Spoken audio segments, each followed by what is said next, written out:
And let's see, come here. What is going on out there in the land of the unfree America? How's everybody doing today? What is going on? Happy Wednesday. I hope everybody's doing well. Who's in the chat? What is going on? How are you guys doing? Do me a favor, double tap on the screen, hit the like button. Make sure you're subscribed. Put in the comment section, OTVO. Welcome to the land of the unfree America. You know, I keep talking about it, and I keep talking about it, and I keep saying it. And so many people just don't really seem to understand who's here. Les Paul is here. Rancho Relaxo. Jules is here. What is going on, everybody? Good to see you, man. We're starting right now. Sorry, I'm a few minutes late. I'm actually sick as a dog, but we're still going. We don't stop. We don't stop. Is that Chevy? Do I see Chevy in the chat? I see Charmaine. What is going on? How is everybody? I see Sally Stanley. What is going on? How is everybody doing? JS, nice to see you. James Forbes. I don't see Cope. Where's Cope? Let's OTVO. I don't see him in here, but that's all right. They'll slowly but surely start pouring in here. BTC, Harry Bird is in the chat. What's going on, Harry? You know, we're going to get right into it because we got a ton of videos to cover. And at the end of this, I'm going to cover Trump's press conference from yesterday because I watched it in entirety. It's the gift that just keeps on giving. It's almost like if Biden had been competent and could have spoken, him and Trump would be like blood brothers. Like it was the weirdest shit I ever saw yesterday with Trump's interview with the Saudi prince. There's Let's OTVO. I see you, Texas 3. You guys haven't seen Let's OTVO's. I'm actually going to pull that up during this live stream. I got it on my phone, so I'm going to pull that up, Let's OTVO. I didn't even get a chance to see Brick. Omega Aider, what is going on? Now listen, we're gonna watch a couple takes of this right here, but this is policy, procedure, and protocol. I keep telling people that we have to worry about police policy, and when I talked to my colleague James Freeman, and we had a 3-hour conversation one day. James told me he didn't care about police policy, and I aired the conversation. So there's nothing I'm saying here that I didn't publicly air. Freeman asked me to air the conversation, so I did.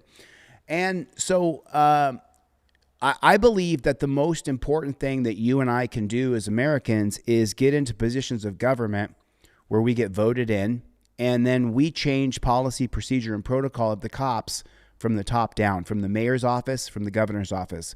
And I firmly 100% believe in my heart that the only way we're going to change policing in this country is to change policy, to change the policy. And if we don't change the policy of policing as we move forward into the surveillance state that we can't stop, we can't stop it. And I'm going to try to stop the surveillance state. I'm openly advocating for everybody to go to their city council and get those flock cameras taken down.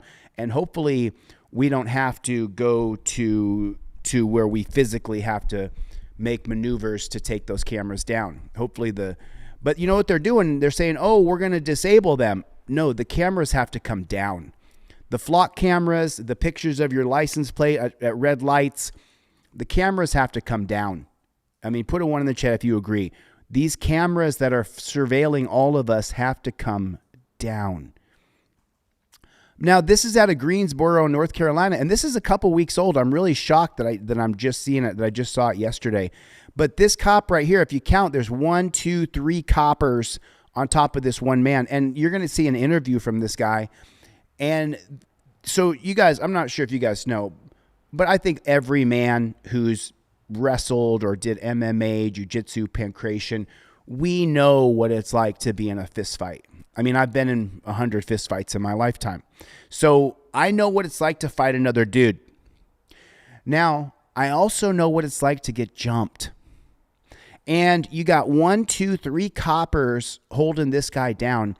This cop over here, he's going to reach up to the heavens as high as he can and come down on this man's head over and over. And he's going to punch him 7 times directly in the back of the head, which it's illegal to punch people in the back of the head in the UFC because it can kill you and scramble your brains if it doesn't kill you.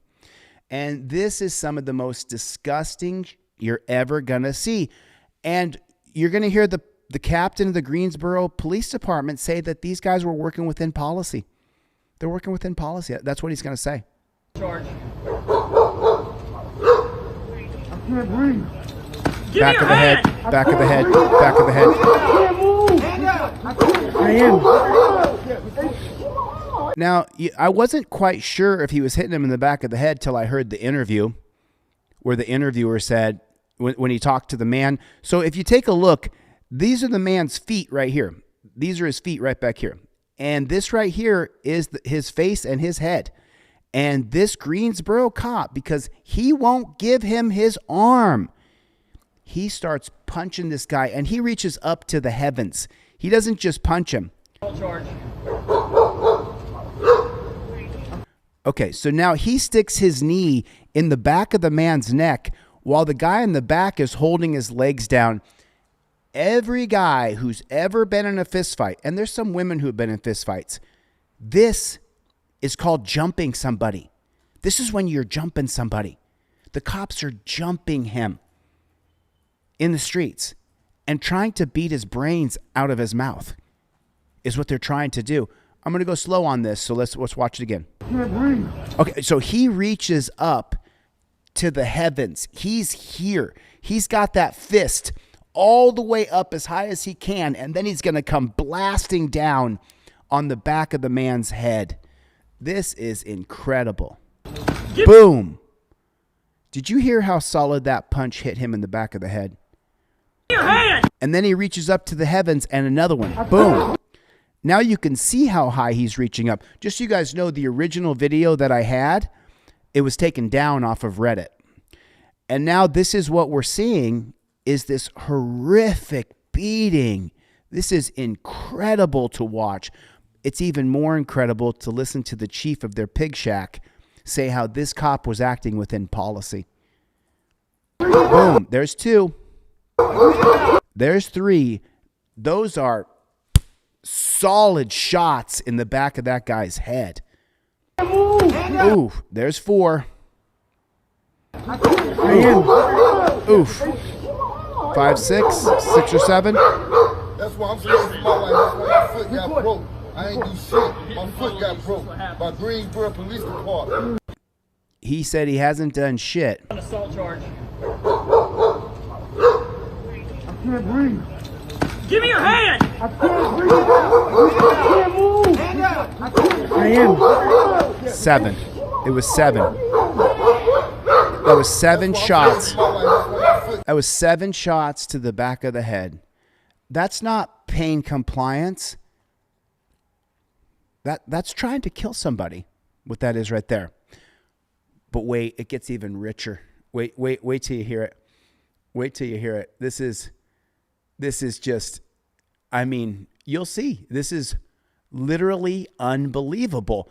That's indefensible. Put a 1 in the chat if what you just witnessed is completely and utterly indefensible. But wait, there's more. I mean, I don't know how there's more than that, but man, you saw the beating, and now listen to commands to do so. Okay, so the chief of pigs over here in Greensboro is going to say he had commands. We gave him commands to put his hand behind his back, and when he didn't put his hands behind his back, it's within our policy to beat his brains in. He's literally going to say exactly that. Oh, not beat his brains in. It's just within our policy to beat him in the back of the head. After multiple requests, officers removed Mr. Williams and placed him in handcuffs. During the interaction, Mr. Williams freed one of his hands from the handcuffs and assaulted one of the officers. Really? I saw him face down with 3 pigs on him. What did you guys see? I saw 3 pigs on the top of this guy, and the third one at his head was punching him in the back of the head. A struggle occurred that ended on the ground with Mr. Williams refusing to submit, being recuffed by tucking his arm underneath his body. So that means you should beat his brains in. An officer delivered suprascapular strikes to his back shoulder area. Suprascapular strikes? To release his arm. Lies. Absolute and total fucking lies. The arrest was made without further incident. Oh, without further incident? To further our culture of transparency in the police department and to address community concerns and misinformation, I will be filing a petition with the court for the release of the body-worn camera recordings and video-mounted camera recordings capturing the arrest of Mr. Nathaniel Williams. Don't believe what you see. The cops will explain to you with their hands and some graphics and some words what you saw. You didn't see what you thought you saw. You saw a man who was resisting the government agents, okay? That's what you're going to see. I mean, and doesn't he look like Skeletor? I mean, he looks like Skeletor, doesn't he? Just pathetic. But wait, there's more. Here, this is here. Sign in, ask later. This video out of Greensboro is raising questions tonight about how police in our state handled a recent arrest. It shows several officers. And by the way, this is a bystanders video. This isn't a body camera. And the mainstream state-run media has blurred out those dirty pigs' faces. And you know what? The more and more it's caught on camera, the more and more we're seeing that these cops should be held accountable. And if they're not going to be held accountable in the courts and through the system, they should be held accountable. So I'm starting to understand why they blur their faces. You can't watch stuff like this and then think to yourself, I don't want to take action. You absolutely do want to take action. I got, my blood is boiling and it gets worse. Using what they call justified use of force on a suspect. The Greensboro Police Department says there's more to the story and today addressed what they say happened during a news conference. But they're not the only ones speaking up. The man arrested is sharing his side too. Let's hear his story. Spectrum News 1 reporter Jordan Kudish spoke to both the chief of police and the suspect, Nathaniel Williams. Jordan, what did you learn? I'm hearing two. I mean, I don't know about you, man, but I'd like to see those cops old school, like they did to Joseph Smith. Research that. Very different versions of what occurred on the evening of November 3rd. The Greensboro chief of police says his officers were using a technique to gain compliance. Nathaniel Williams it's says their that policy. they were using excessive force and abusing their power. No, it's policy. I'm not gonna open my door. I'm not gonna step out my car. I'm not gonna roll down my window for no reason. It's their That policy. was 37-year-old Nathaniel Williams' response when he says police approached him Monday evening as he was sitting in a car on Beasley Street with friends. The Greensboro Police Department says officers. So he was sitting in a car with friends. I mean, I'm going to listen to it again here. Of force and abusing their power. I'm not. Different versions of what occurred on. I want to hear Police and the suspect, Nathaniel Williams. And Nathaniel Williams, his name is Nathaniel Williams, but the mainstream state-run media is still calling him a subject, a perpetrator, a threat. You heard her. She just said it. Nathaniel Williams isn't Nathaniel Williams. He's the subject. Spectrum News 1 reporter Jordan Kudish spoke to both the chief of police and the suspect, Nathaniel. I'm sorry, the suspect. Nathaniel Williams is the suspect. Not the victim of police violence. No, that's not what she said at all. She said he's the suspect. Then as we let the video play for a moment, he's sitting in a car. Nathaniel Williams. Jordan, what did you learn? I'm hearing two very different versions of what occurred on the evening. She's hearing two different versions, but she doesn't have the wherewithal to tell you the cops are saying this, but here's what's on video. No, because she's a state-run media reporter. These guys all work for the state. That's why traditional media, I call it state-run media, that's why they want nothing to do with independent journalists, because we're going to show the truth. Like Ford Fisher, who's traveling all over the country, one of the best YouTube channels there is, who goes in with a helmet on. This Jordan Kudish, she doesn't do that. She makes a deal with the cops to go behind the yellow tape. She's embedded with the police. Ford Fisher's on the street with a helmet on. Evening of November 3rd. The Greensboro chief of police says his officers were using a technique to gain compliance. It's their policy. Remember what I said. This is why you want me to be your mayor. You want me to be your governor. Because I can't be bought. I watched what you fucking pigs did to Nathaniel. I watched it. You're going to tell me it's a technique. No, dude, that's attempted murder. Nathaniel Williams says that they were using excessive force and abusing their power.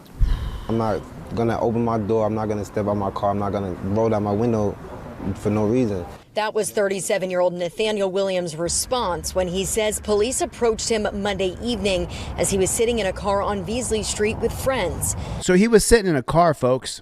The Greensboro Police Department says officers were patrolling the area near Studio 6 because it's become an area known for prostitution and drugs. Oh, so that means just the black neighborhoods is what that means. What are the high crime areas in America? Oh, that's the black neighborhood. That's the Mexican neighborhood. Those are the high crime areas. Because we put the most cops there, so there's the most crime. If you stuck the same amount of dirty fucking pigs, if you stuck the same amount into the other neighborhoods, you would find that there's just the same amount of crime. Hey, I'm live right now. Let me call you back, okay, brother? Thanks. I had my phone on just because I'm expecting a phone call from another activist, and he just got back to me, so forgive me for the interruption. Officers say they saw marijuana on Williams' lap. Oh, they saw weed? Well, shit. Why didn't you say so? Well, damn, Ninja. That guy had marijuana on his lap. Get him out of the car and beat his fucking brains in. Beat his brains in. He didn't comply. And all the bloodlust copsuckers are like, he had marijuana and he didn't comply. And asked him to get out of the car. After several commands, things took a turn. They dragged me out of my car. They slammed me on the floor, started beating on me, throwing me around, choking me, poking fingers in my throat, grabbing me by the side of my neck, my ear. At a news conference Thursday, Chief John Thompson describes another scenario. Officers removed Mr. Williams and placed him in handcuffs. That's not, you guys just saw it. They beat his fucking brains in. This is at 1 minute, 38 seconds of a 3.5 minute video. This video out of Greensboro is raising questions tonight about how they pulled him out of the car and put him in handcuffs. Police in our state handled a recent arrest. It shows several officers using what they call justified use of force on a... Oh, I'm sorry. It was justified use of force. Well, shit. Well, I didn't know that. Damn, why'd you say so? It was justified use of force. Those cops were justified in what they did. He didn't give them their arm. Beat his fucking brains in. Beat his brains in. Beat his fucking head in, man. Fuck that Enna, right? He's black anyway, so nobody cares. Only the black community. Black fatigue. Black fatigue. A suspect. The Greensboro Police Department says there's more to the story and today addressed what they say happened during a news conference. But they're not the only ones speaking up. The man arrested is sharing his side, too. Spectrum News 1 reporter Jordan Kudish spoke to both the chief of police and the suspect, Nathaniel Williams. Right. Jordan, what did you learn? Jennifer Hill. Right, Jennifer Hill. I'm hearing two very different versions of what occurred on the evening of November 3rd. The Greensboro chief of police says his officers were using a technique to gain compliance. Nathaniel Williams says that they were using excessive force and abusing their power.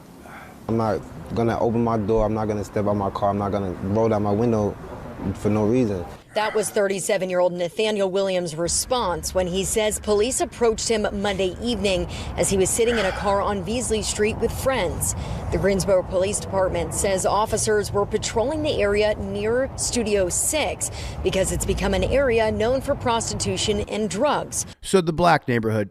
Officers say they saw marijuana on Williams' lap and asked They saw weed. him to get out of the car. Kill him. After several commands, things took a turn. I mean, put a 1 in the chat. They should have killed Nathaniel. They should have killed him. For having weed on his lap and sitting in a car in a high crime area, he should have been killed. Just like Trump says, kill all drug dealers. Nathaniel was a drug dealer.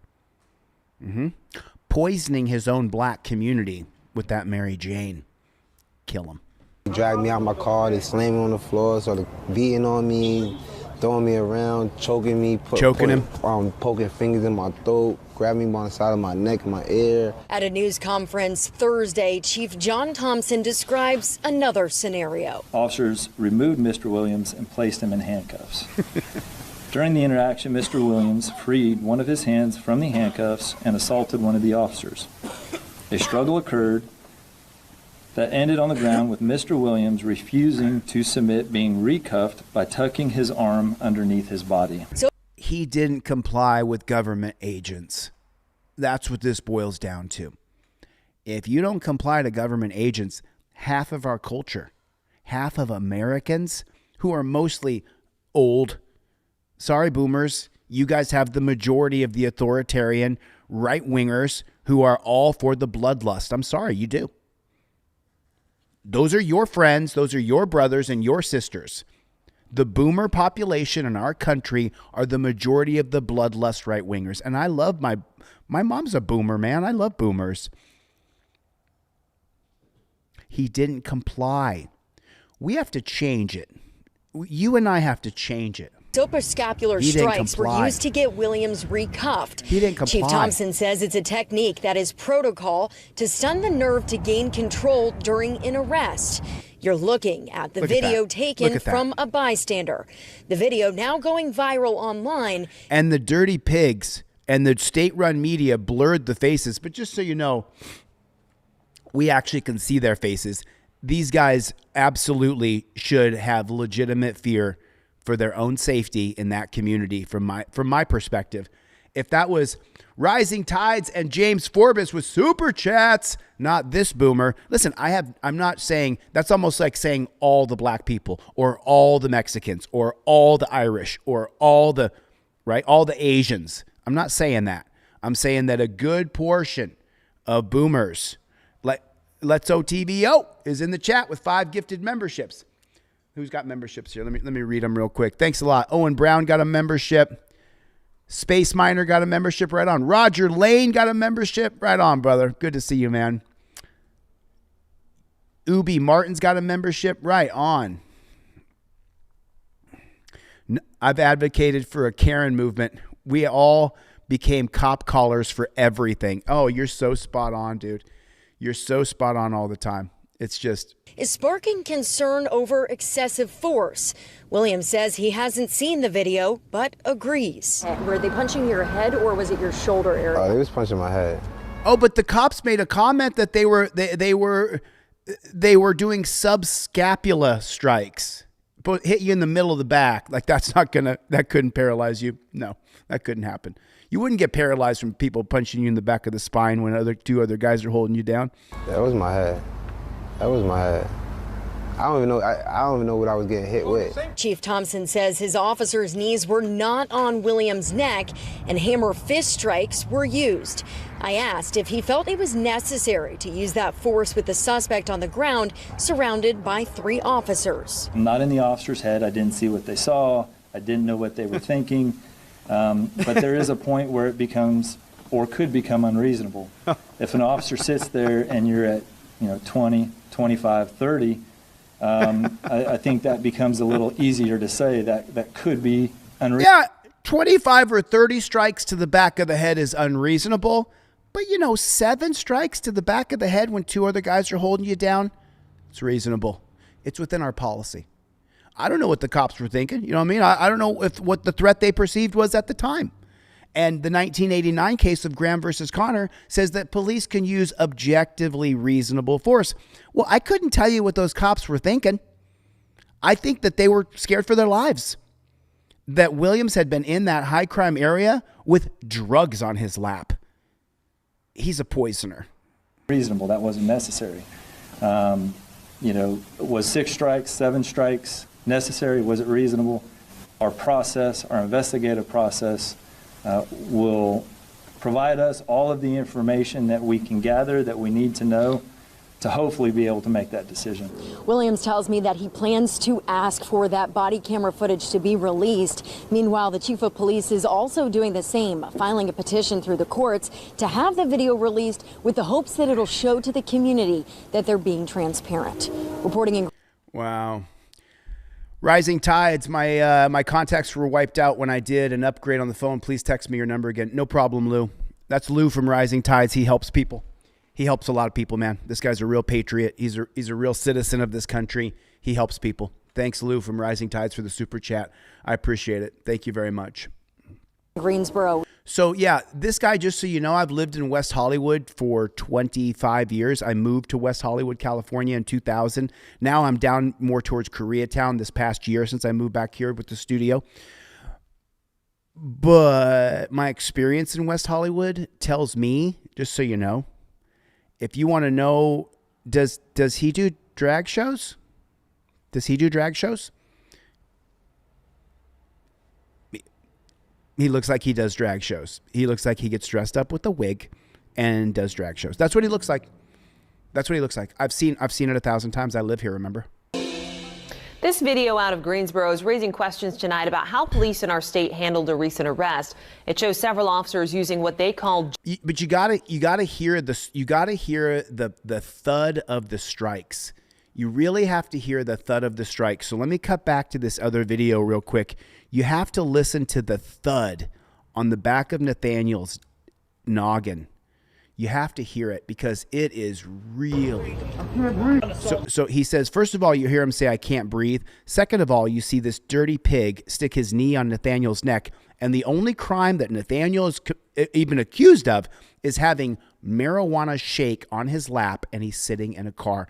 But listen to the pain. Listen. Charge. I can't breathe. Give me your hand! I can't breathe. I can't move. I am. That's why I'm scared for my life. See, and this one, it's not blurred out. I hope someone can ID this guy. Give me your hand! I can't breathe. I can't move. I am.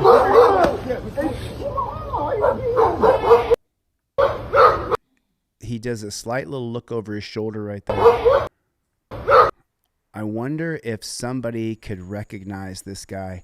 I mean, I'd like to see him Joseph Smithed, just like the Mormon leader. This guy deserves anything he gets in life. He really does. This guy's a total piece of shit. He's a total piece of shit. You know, and if that's the training and you join that dog shit, you're just as bad as this dirty pig right here. I mean, and they're not all pigs. Okay, there's some very good police officers. Thanks, Rising Tides, for the super chats, man. I really appreciate it. I just spent $405 yesterday suing more cops. So I'm gonna wait. I was gonna talk about that yesterday and do a little fundraiser today, but I'm gonna wait till other people cover it, and then I'll do that $405 fundraiser. I'm sick. I don't feel like sitting here e-begging for 30 minutes to raise the $405. But I will, because I'm shameless. I don't give a shit. I need your help to fight the state. I can't do it alone. It's impossible. It's not possible for me to take on the state without backing. And I'm currently in 5 lawsuits. And only one of them is against people. The other 4 are against cops. Let's watch it again.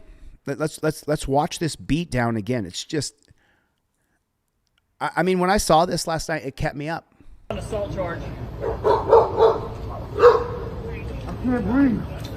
Give me your hand! I can't breathe. I can't move. I am. That's why I'm scared for my life. That's why my foot got broke. I ain't do shit. My foot got broke by Greensboro Police Department. Can you guys do me a favor? Hit the subscribe button, hit the like button. Let's get to 1 million subscribers on this channel. I don't know. Are you ever going to take a stand for anything or just be a troll in the comment section? I will keep suing the government until we change these policies. So good luck, bro. Good luck. And it looks like I'm about to get a settlement out of Nevada So I guess I didn't lose that one. The state has called for a settlement conference with me for suing the first time Bork arrested me. I'm suing Bork again for lying on the stand. But I'm suing that dirty pig, Brendan Bork, in Nevada for a second time in my next lawsuit, which is now being served. An assault charge. I can't breathe. Give me your hand! I can't breathe. I can't move. I am. That's why I'm scared for my life. That's why my foot. Put a 1 in the chat if it's wrong. Put a 1 in the chat if that's wrong. If that's absolutely what you just witnessed is police brutality, it's assault, it's battery, it's battery with intent to do great bodily harm. Put a 1 in the chat if this is just so much bullshit. Steve Conkler, thanks, Captain Conkler. Are you in the chat, Conkler? Captain Conkler, thank you for the support. There's 1/4 of it right there. I put in $405. Steve Conkler just sent me $100. Thank you, Steve Conkler. I appreciate that, man. Thank you for your support. I'm going to raise $300 over the next few days, but I'm going to keep on suing. I'm not going to stop. You want to stop me, you're going to have to fucking kill me. I'm not going to stop. I'm going to keep fighting. I'll never stop fighting. I know what's right. I know what's wrong, and I'm going to fight for what's right. When my rights are violated, when these dirty pigs put their hands on me, I'm going to sue you. The process is the punishment for us, right? Put a 1 in the chat if that's a fact. The process is the punishment for you and me, right? Well, I'm dragging these dirty pigs through a process, and that's a fact. That's an absolute fact. And now let's listen to him explain it away one more time. This video out of Greensboro is raising questions tonight about how police in our state handled a recent arrest. It shows several officers using what they call justified use of force on a suspect. The Greensboro Police Department says there's more to the story and today addressed what they say happened during a news conference.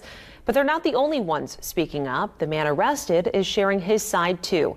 Spectrum News 1 reporter Jordan Kudish spoke to both the chief of police and the suspect, Nathaniel Williams. Jordan, what did you learn? I'm hearing two very different versions of what occurred on the evening of November 3rd. The Greensboro chief of police says his officers were using a technique to gain compliance. Nathaniel Williams says that they were using excessive force and abusing their power. I'm not going to open my door. I'm not going to step out my car. I'm not going to roll down my window for no reason. That was 37-year-old Nathaniel Williams' response when he says police approached him Monday evening as he was sitting in a car on Beasley Street with friends. The Greensboro Police Department says officers were patrolling the area near Studio 6 because it's become an area known for prostitution and drugs. Officers say they saw marijuana on Williams' lap and asked him to get out of the car. After several commands, things took a turn. They dragged me out my car. They slammed me on the floor, so they're beating on me, throwing me around, choking me, poking fingers in my throat, grabbing me by the side of my neck, my ear. At a news conference Thursday, Chief John Thompson describes another scenario. Officers removed Mr. Williams and placed him in handcuffs. During the interaction, Mr. Williams freed one of his hands from the handcuffs and assaulted one of the officers. A struggle occurred that ended on the ground with Mr. Williams refusing to submit, being recuffed by tucking his arm underneath his body. Soprascapular strikes were used to get Williams recuffed. Chief Thompson says it's a technique that is protocol to stun the nerve to gain control during an arrest. To stun the nerve in the scapula, to stun the nerve. I've been in 100 fistfights. I've never hit somebody in the scapula and stunned their nerve, ever. And I beat the shit out of a lot of people who had it coming. I've never hit anybody and then ooh, I'm locked up like I'm Spock. That's not how it happens. You spend enough time fighting people. It's like these little pansy ass, I'm going to do this little wrist lock to you if I'm a copper. I'm going to do this little arm lock to you. It works if you don't fight back at all whatsoever and there's 10 other cops around. But if you try that to me in a street fight, I will throw you on your head, dude. 2 seconds flat, I would toss that dirty pig on his head. He doesn't know how to fight. He got taught this little wrist lock. I'm going to do a little wrist lock like this, and I can do it to you because you're not going to fight me back. You're looking at the video taken from a bystander. The video, now going viral online, is sparking concern over excessive force. Williams says he hasn't seen the video. Yeah, Casey Hollywood, I've never hit a dude in the back. Every fist fight, and I've never started a fist fight in my life, but I've been in 100, right? And I've never hit a dude in the back after I beat him up. Never. Not once ever. Never. I've never done that. Never. Never hit somebody when they were already beaten. But agrees. Were they punching your head or was it your shoulder area? He was punching my head. He was punching him in the head. He was punching him in the head. In the head. I don't even know. I don't even know what I was getting hit with. Chief Thompson says Chief Thompson said his officers were working within their policy. So could it be the policy? Could it be the policy? Just wondering if it could be policy. We're sorry. You have reached a number that has been disconnected or is no longer. Let's see what we got here. Let me try this other number here. I'm going to try to get through to this pig shack and see if we can. I mean, Greensboro. Is there a mayor's number? Can someone find the mayor's? Cisco Unity messaging system. From a touch-tone telephone, you may dial an extension. I need Greensboro, North Carolina Police Department phone number. That's what I need. Let's see what pops up here. Okay, they got 3 or 4 numbers here. No reviews. Let me try this number here. I'm gonna give them a call. Let's see if this one works. None of them work. Thank you for calling the Greensboro Police Department. If this is an emergency, please hang up and dial 911. Gracias por llamar a la policía de Greensboro. Si esto es una emergencia, por favor, cuelgue y marque al 911. To promptly direct your call, please listen to the following options. For non-emergency police response, officers' knees were not on Williams' neck and hammer fist strikes were used. I asked if he felt it was necessary to use that force with the suspect on the ground, surrounded by 3 officers. I'm not in the officer's head. I didn't see what they saw. Right. I didn't know what they... And he said he's not in the officer's head because they have objective, reasonable force, is what they said. Because it's a Supreme Court policy. The policies have to be changed. It's the policy. The policy was created by the Supreme Court. The cops can use objective reasonableness. That what the cop think. You have reached the Greensboro Police Department Criminal Investigations Division. Our hours are Monday through Friday. It's just, and you're going to get the runaround over and over and over. We're never going to be able to get through. That's the number I just called. So let me explain it to you so you guys truly understand what you're seeing here. The policy that the cops... Oh, sorry, I'm sick.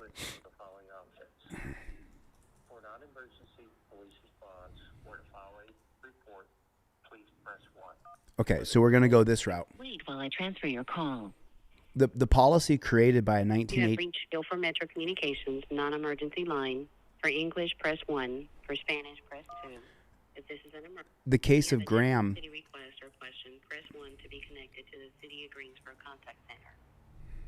For a directory of frequently requested public safety... Thank you for calling the City of Greensboro.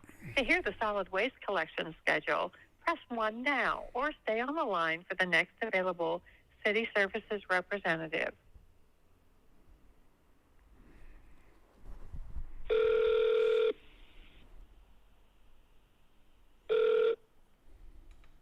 Selena speaking. How may I help you? I'm sorry, what was your name again? Ma'am? Selena. Talina? Selena. Selena, how you doing? My name's JD. Listen, I'm a member of the press. Everything I do is recorded and on record. But here's the deal. I seen today a video coming out of Greensboro where John Thompson is justifying use of force on a man named Nathaniel. They said he was in his car and he had marijuana shake on his lap, and then they said that he resisted, so they beat his head in. I was just trying to find out if I could talk to Chief or Captain or Major John Thompson, please. Okay, I'm going to get you over to non-emergency so you can get right over to him, okay? Oh, I called the non-emergency number. I know that. I tell you what. Yeah. Yeah. It's okay. Yeah. I get you over to him. That's the only thing.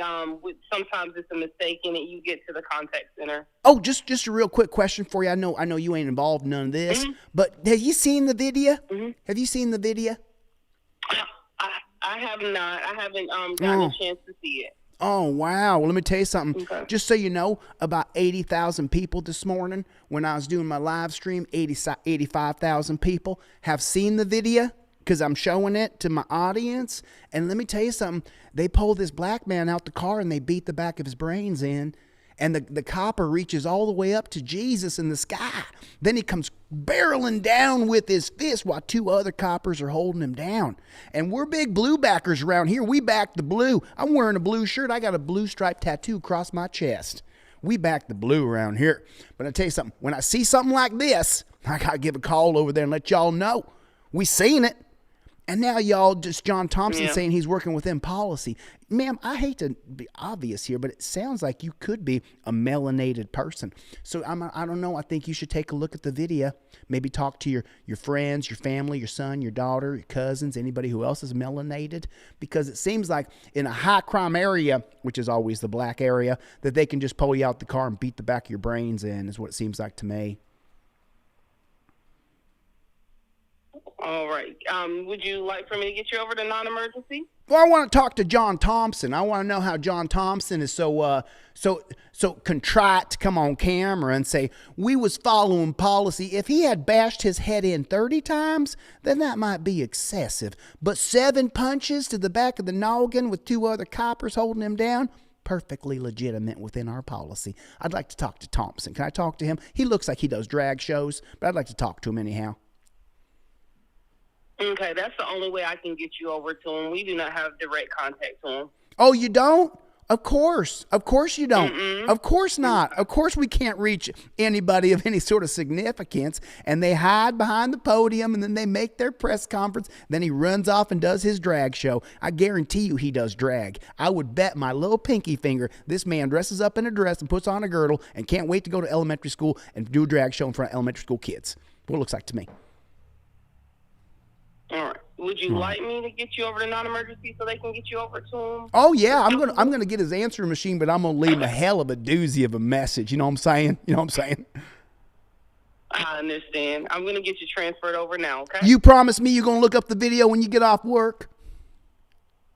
I probably got something about it already. I just haven't had time to look at it. I appreciate if you take a look at that video. I tell you what, dadgummit, it was dirty. These cops did him dirty. 3 cops holding him down, another cops reaching up to God, coming down with a fist like lightning in the back of the man's skull.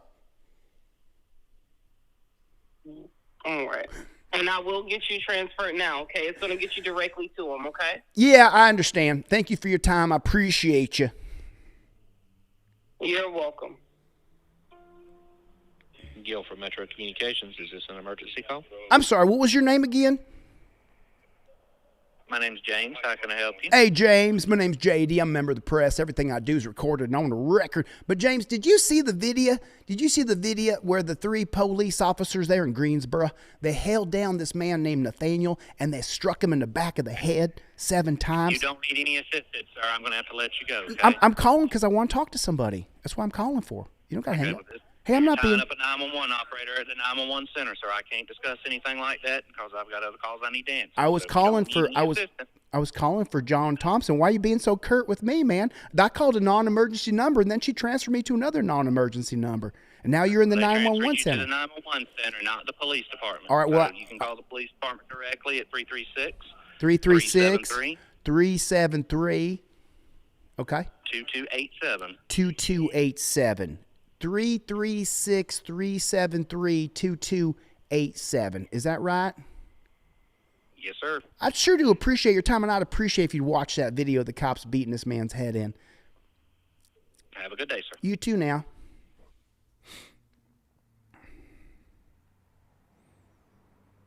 Is it 337?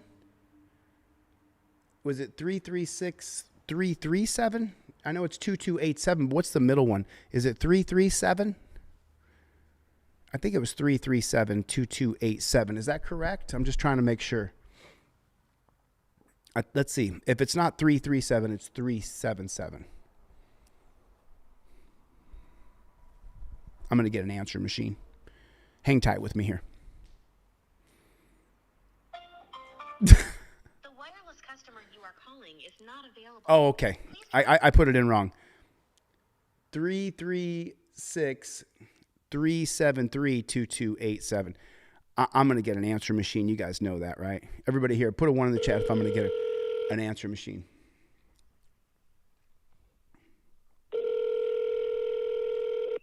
Oh, my God, you have a chat telling you? There's 2,000 people in the chat, bro.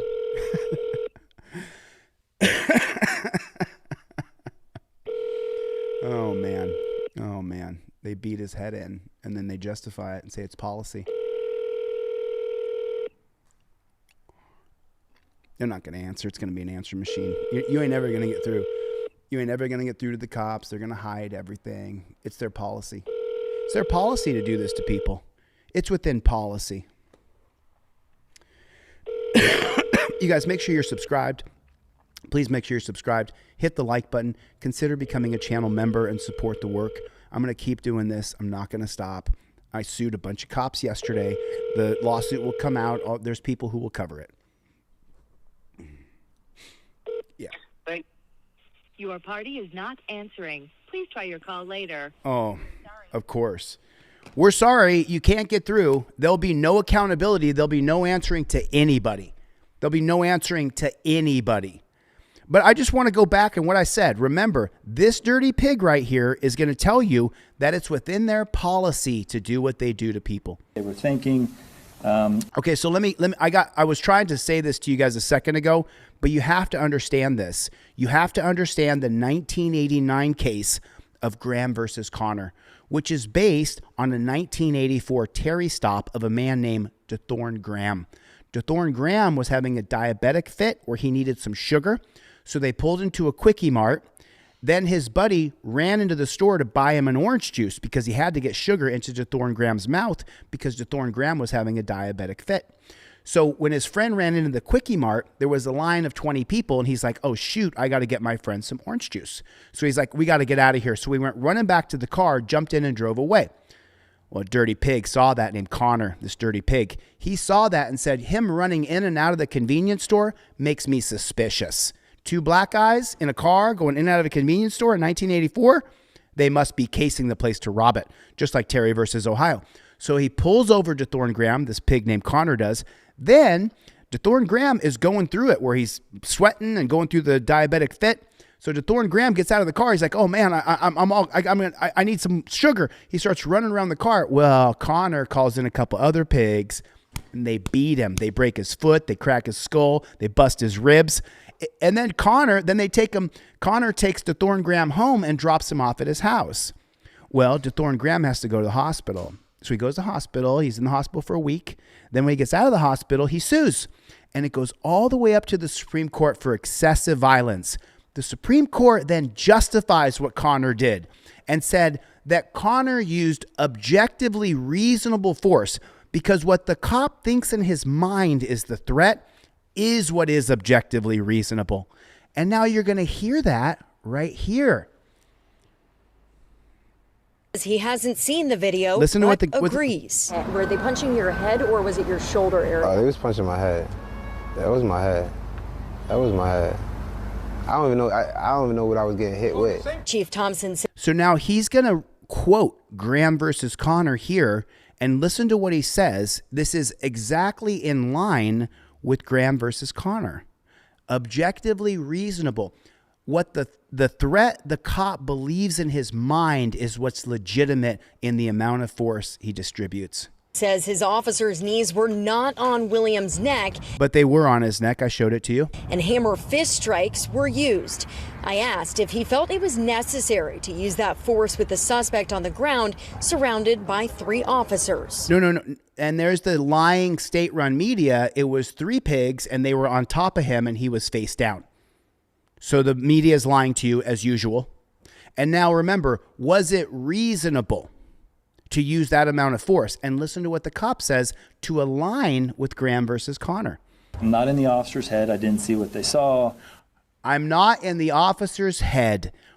Remember, the amount of force used on you is objectively reasonable in light of what the officer believes that what you could have done before this interaction and the threat you pose during the interaction. So the cops believe that Nathaniel was a major threat and they needed to beat his head in. I didn't know what they were thinking, but there is a point where it becomes or could become unreasonable. If an officer sits there and you're at 20, 25, 30, I think that becomes a little easier to say that could be unreasonable. That wasn't necessary. If he beats him in the head 30 times, then that's unreasonable. But beating him in the back of the head 7 times and punching him as hard as you can, totally reasonable. And remember, he's quoting Graham versus Connor. I wasn't in the officer's head. The Supreme Court says we have to give deference, that cops have to make split-second decisions. This is written in the Graham holding. I'm quoting it. And so this is what is considered objectively reasonable. This video out of Greensboro is raising questions tonight about how police in our state handled a recent arrest. It shows several officers using what they call justified use of force on a suspect.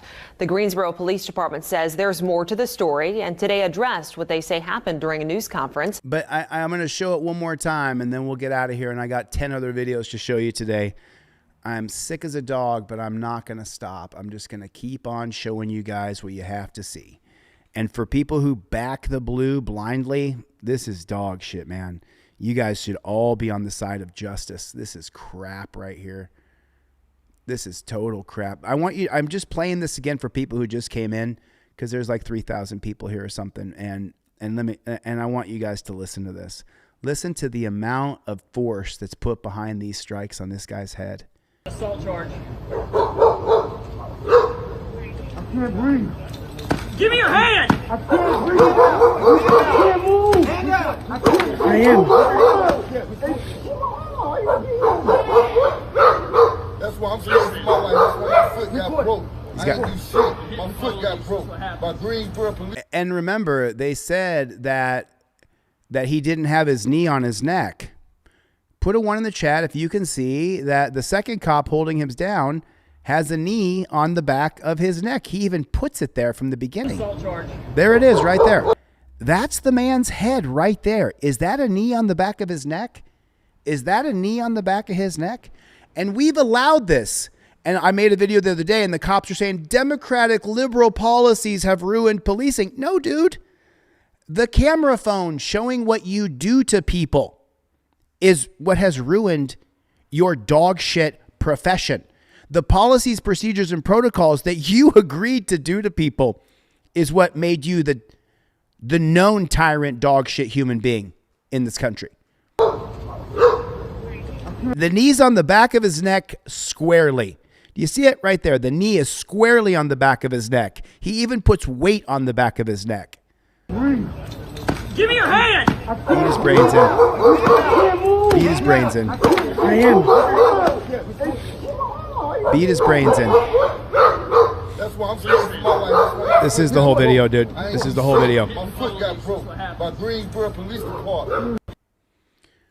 You can't reach them. So just so you know, North Carolina is one of the worst police states in the country. You can't reach the cops on the phone in Greensboro, in North Carolina. Assault charge. He watch the knee. Watch the knee. He methodically puts it underneath of the skull and between the shoulders to get his knee right in the back of Nathaniel's neck.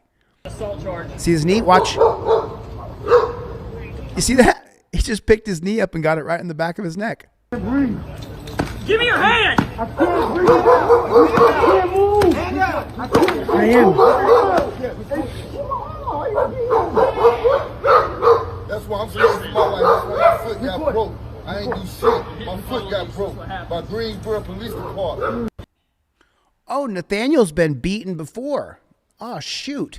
Let's see if we can get his last name and see if we can find his Facebook page. You guys help me find his Facebook page. Let's reach out to him. He said, my foot got broken by Greensboro police. So Nathaniel's been through it before. This video out of Greensboro is raising questions tonight about how police in our state handled a recent arrest. It shows several officers using what they call justified use of force on a Remember, it's their policy to beat you in the head like that. Suspect. The Greensboro Police Department says there's more to the story and today addressed what they say happened during a news conference. But they're not the only ones speaking up. The man arrested is sharing his side too. There's more to the story. Don't believe what you just saw. There's another story. Spectrum News 1 reporter Jordan Kudish spoke to both the chief of police and the suspect, Nathaniel Williams. Jordan, what did you learn?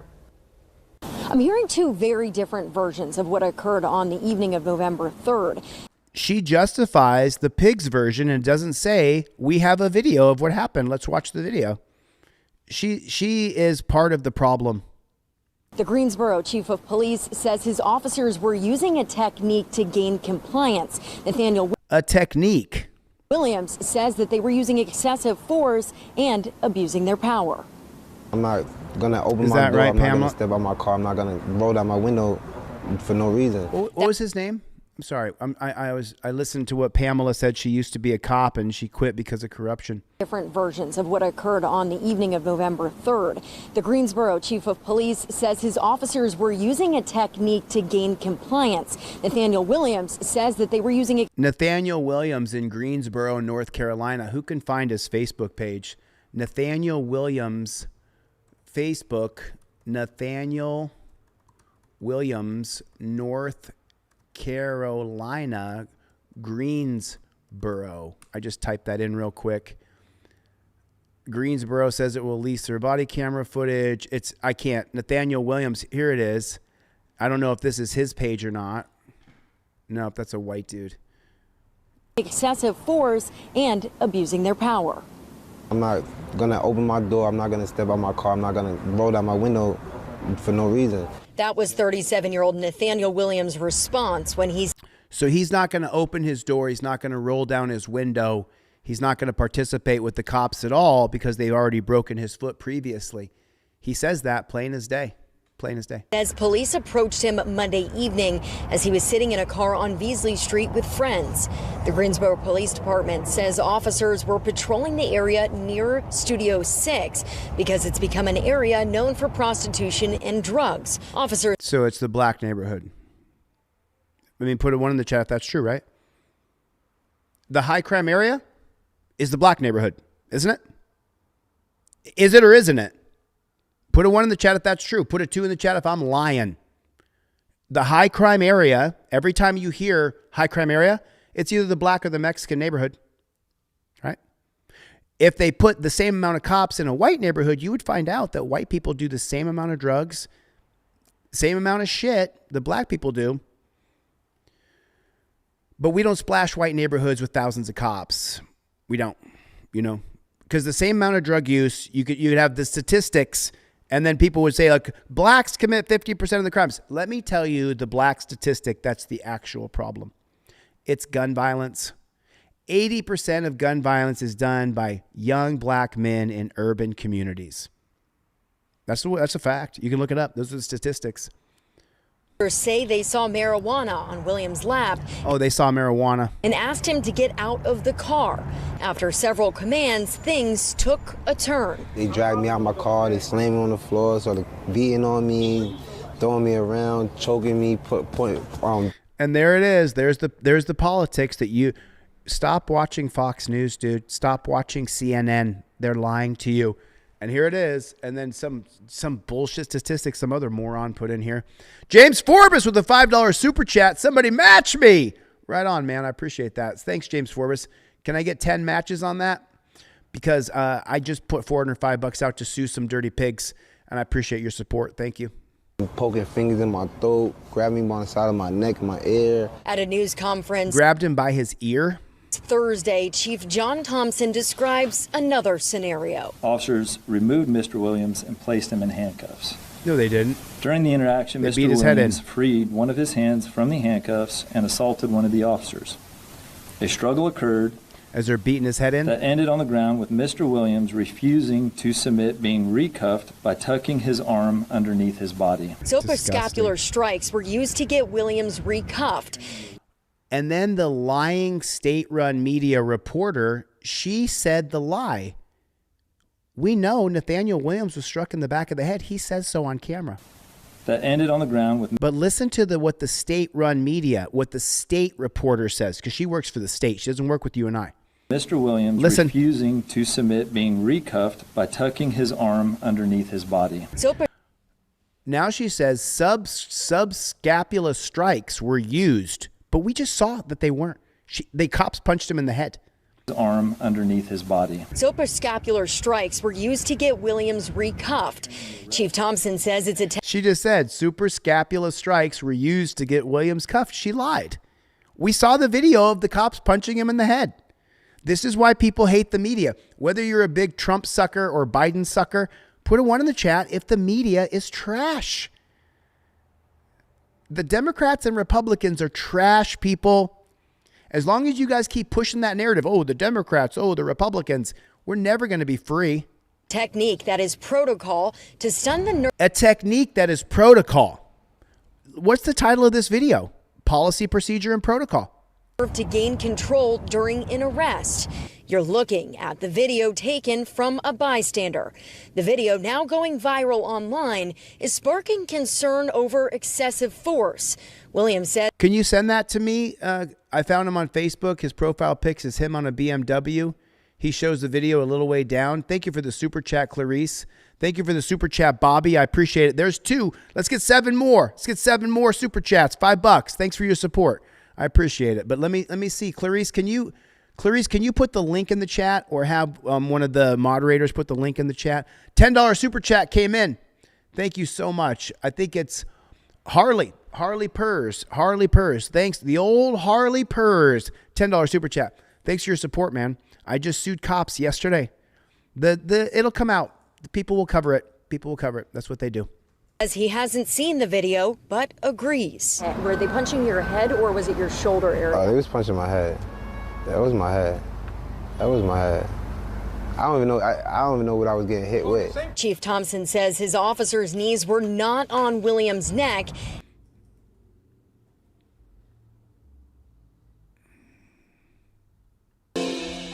This video. Isn't that knee on his neck? It sure is. That knee's on his neck right there. I didn't see what they saw. His knee's on his neck right there. You guys can see it, right? Were they punching your head, or was it your shoulder area? They was punching my head. That was my head. Yeah. That was my head. I don't even know what I was getting hit with. Chief Thompson says his officers' knees were not on Williams' neck, and hammer fist strikes were used. I asked if he felt it was necessary to use that force with the suspect on the ground surrounded. And the state-run reporter won't call him Nathan. She's calling him a suspect. I thought his name was Nathan Williams. By 3 officers. I'm not in the officer's head. I didn't see what they saw. I didn't know what. Clarice, can you email me that profile? I want to contact him. My email address, one of you moderators put my email address in there for Clarice, who found Nathan Williams' Facebook page. I want to get a hold of him. They were thinking, but there is a point where it becomes, or could become, unreasonable. If an officer sits there and you're at 20, 25, 30, I think that becomes a little easier to say that could be unreasonable. That wasn't necessary. Was 6 strikes, 7 strikes necessary? Was it reasonable? Our process, our investigative process, will provide us all of the information that we can gather, that we need to know, to hopefully be able to make that decision. Williams tells me that he plans to ask for that body camera footage to be released. Meanwhile, the chief of police is also doing the same, filing a petition through the courts to have the video released with the hopes that it'll show to the community that they're being transparent. North Carolina is one of the worst. North Carolina, you can't get the body camera footage. It's across the country. The number one fight for us right now is getting that body camera footage. So many of my fellow activists cannot get body camera footage. I can't get body camera footage. None of us can get body camera footage. It should be public, and it should go through a redaction process. Rosemary with the $10 super chat. Thank you for all your time and work, Chille, Team DLZ. Thank you, Rosemary. I'm sick too. I hope you're feeling better, honey. Reporting in Greensboro, Jordan Kudish, Spectrum News 1. Right on, Terry Marie. Jordan, thanks. Williams faces several charges, including assault on an officer and destruction of evidence. The arrest is under investigation, which is standard protocol. The officers involved are still on duty. Of course they are. Of course they are. Of course. It has nothing to do with us. So in this video right here, let me give a caption for that just real quick for my editor here. In this video out of Greensboro, North Carolina, you're going to see Nathaniel Williams is sitting in his car, and the cops are going to say that he has marijuana flakes on his lap. They jerk him out of the car, they throw him on the ground, and they say Nathan Williams would not comply. So they use what's called subscapular pain compliance to strike the nerve to get him to get his arm behind his back. Unfortunately, though, the video shows us that those dirty pigs were punching him in the back of the head. Let me say it again, that those dirty JBTPs were punching him in the back of the head. And now you have to go through this big process to get the body cam footage released. I'm sorry, I'm frustrated. Dealing with just absolute tyrannical shit. And there's people saying, oh, justified. It's just disgusting.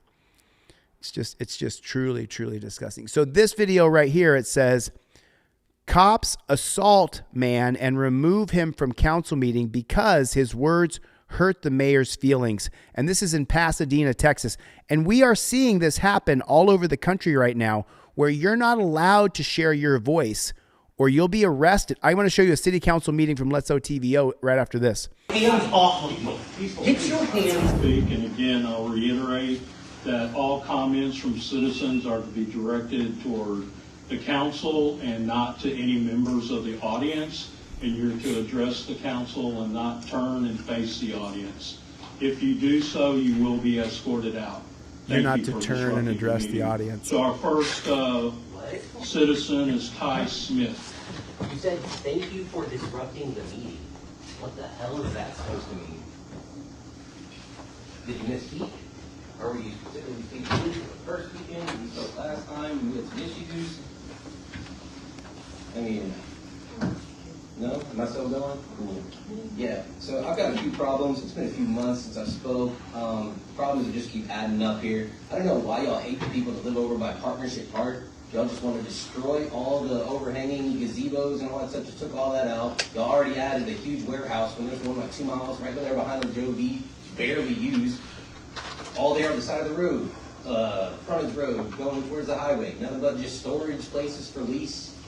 Y'all just don't care. And then like y'all are talking about giving the city people raises. Cool, yeah, give like the waste management people, give like the janitors raises. Y'all don't need raises, the cops don't need raises, give fire department raises.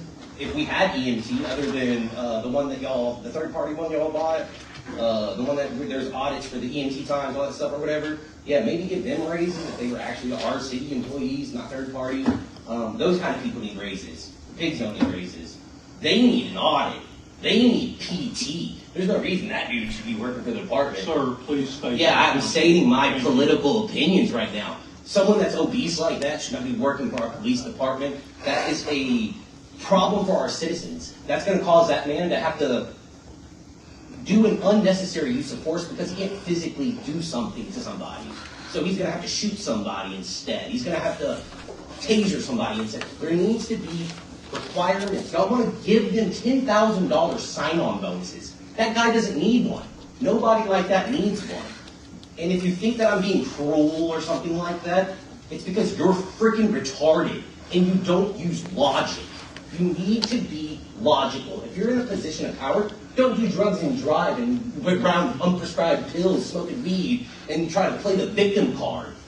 Don't sit there and say you're going to hold people accountable, which is on video, and then when you get in a position of power, cower away and try to abuse your power and say you're going to arrest people for turning around. You're disgusting. There's a reason why you had a heart attack right at your beginning. It's God's sin as a sign. We'll pause the meeting until you... Why are you touching me? Why are you touching me? For what reason? Am I under arrest? Am I under arrest? I have my minutes still. Am I under arrest? You're disrupting the meeting, sir. I am under my 3 minutes. Am I under arrest? DA? Yes, sir. I'll give you all more information. Am I under arrest? If you didn't know the cops were brown shirts, now you're seeing it right here. They're violating the law by kicking him out. You're going outside. Am I under arrest? Yes or no? We're going outside. I do not want you to go outside. I want to finish my 3 minutes. So am I under arrest? Yes or no? Yes or no? Am I under arrest? Police chief? Am I under arrest for trying to finish my 3 minutes? Hold on. I mean, you are unlawfully touching me. I do not want to leave. And you've already got a case coming towards you, Miller. You and Logan both for the last time you tried to do this. I want to leave on my own volition after my 3 minutes are done. Get your hands off of me. Get your hands off of me. I want to leave on my own volition. Let me leave on my own volition. You piece of shit. Fuck you. Fuck you. Piece of shit motherfucker you.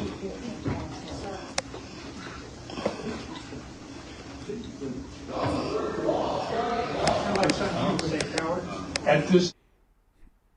So he gets kicked out of a meeting for voicing his opinion. You're not allowed to insult the government agents, including elected officials. You can't, you're not allowed to say. You're not allowed to say. You're not allowed to talk. It's not right for you to talk. Sorry, I'm battling it here. I'm battling it myself. Have led to profound violation in our constitutionally guaranteed civil rights. So if you guys don't know, I'm not sure if Let's OTVO is in the chat or not, but I want to show you something. You guys know that this channel is all about overturning Terry versus Ohio. Let's OTVO is a veteran of this country and a freedom fighter, and he has been fighting for our rights the entire time I've ever known him. I've never seen him stop fighting for our rights. And his partner, Brick Jonesy over there, I'm not sure what his channel is called anymore, but this is Let's OTVO putting a voice to what has to happen. Runoffs would mean that newly elected in a partisan political party. Let's say.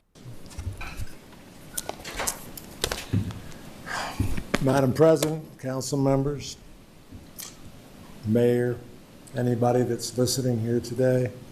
By the way, We Don't Stop hoodies are in stock. You got to contact me if you want a We Don't Stop hoodie. I've got them in stock. Only a couple, but I got enough.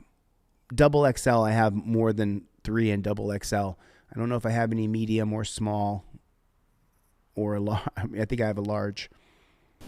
I stand before you today to urge the city of Albuquerque to take a bold step in protecting the civil liberties of its residents and building a more trusting relationship between our community and the Albuquerque Police Department.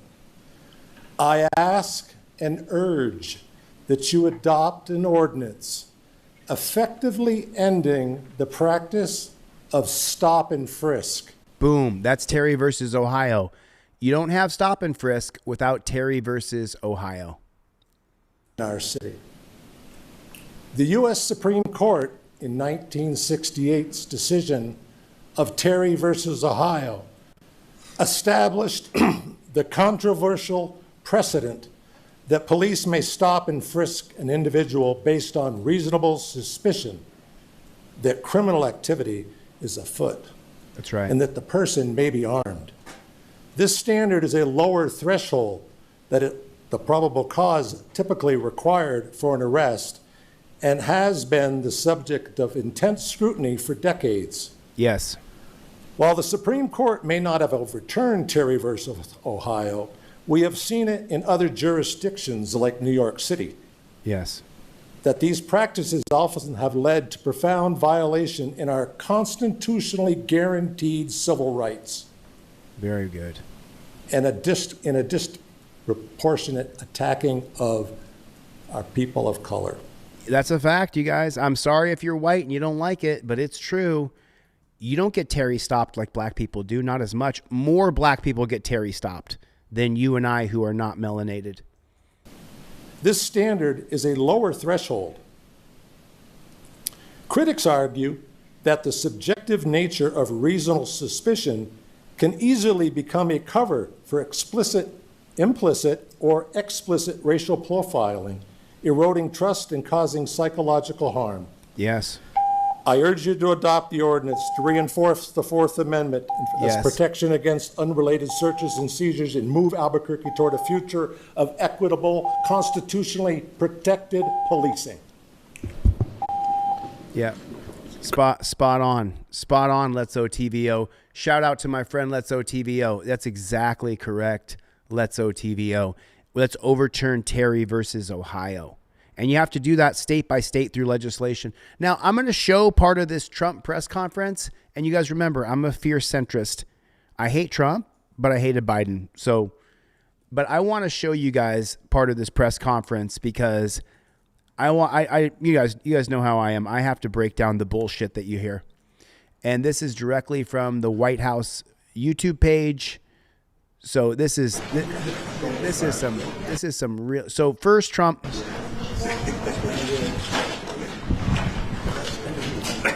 So the first 5 or 10 minutes, Trump just sits there and talks about how great his administration has been and how rich we are, and we all are going to get these multi-million-dollar checks, and it's all coming for us. The tariffs have made us super rich, and this guy cringes a few times. I'll show you.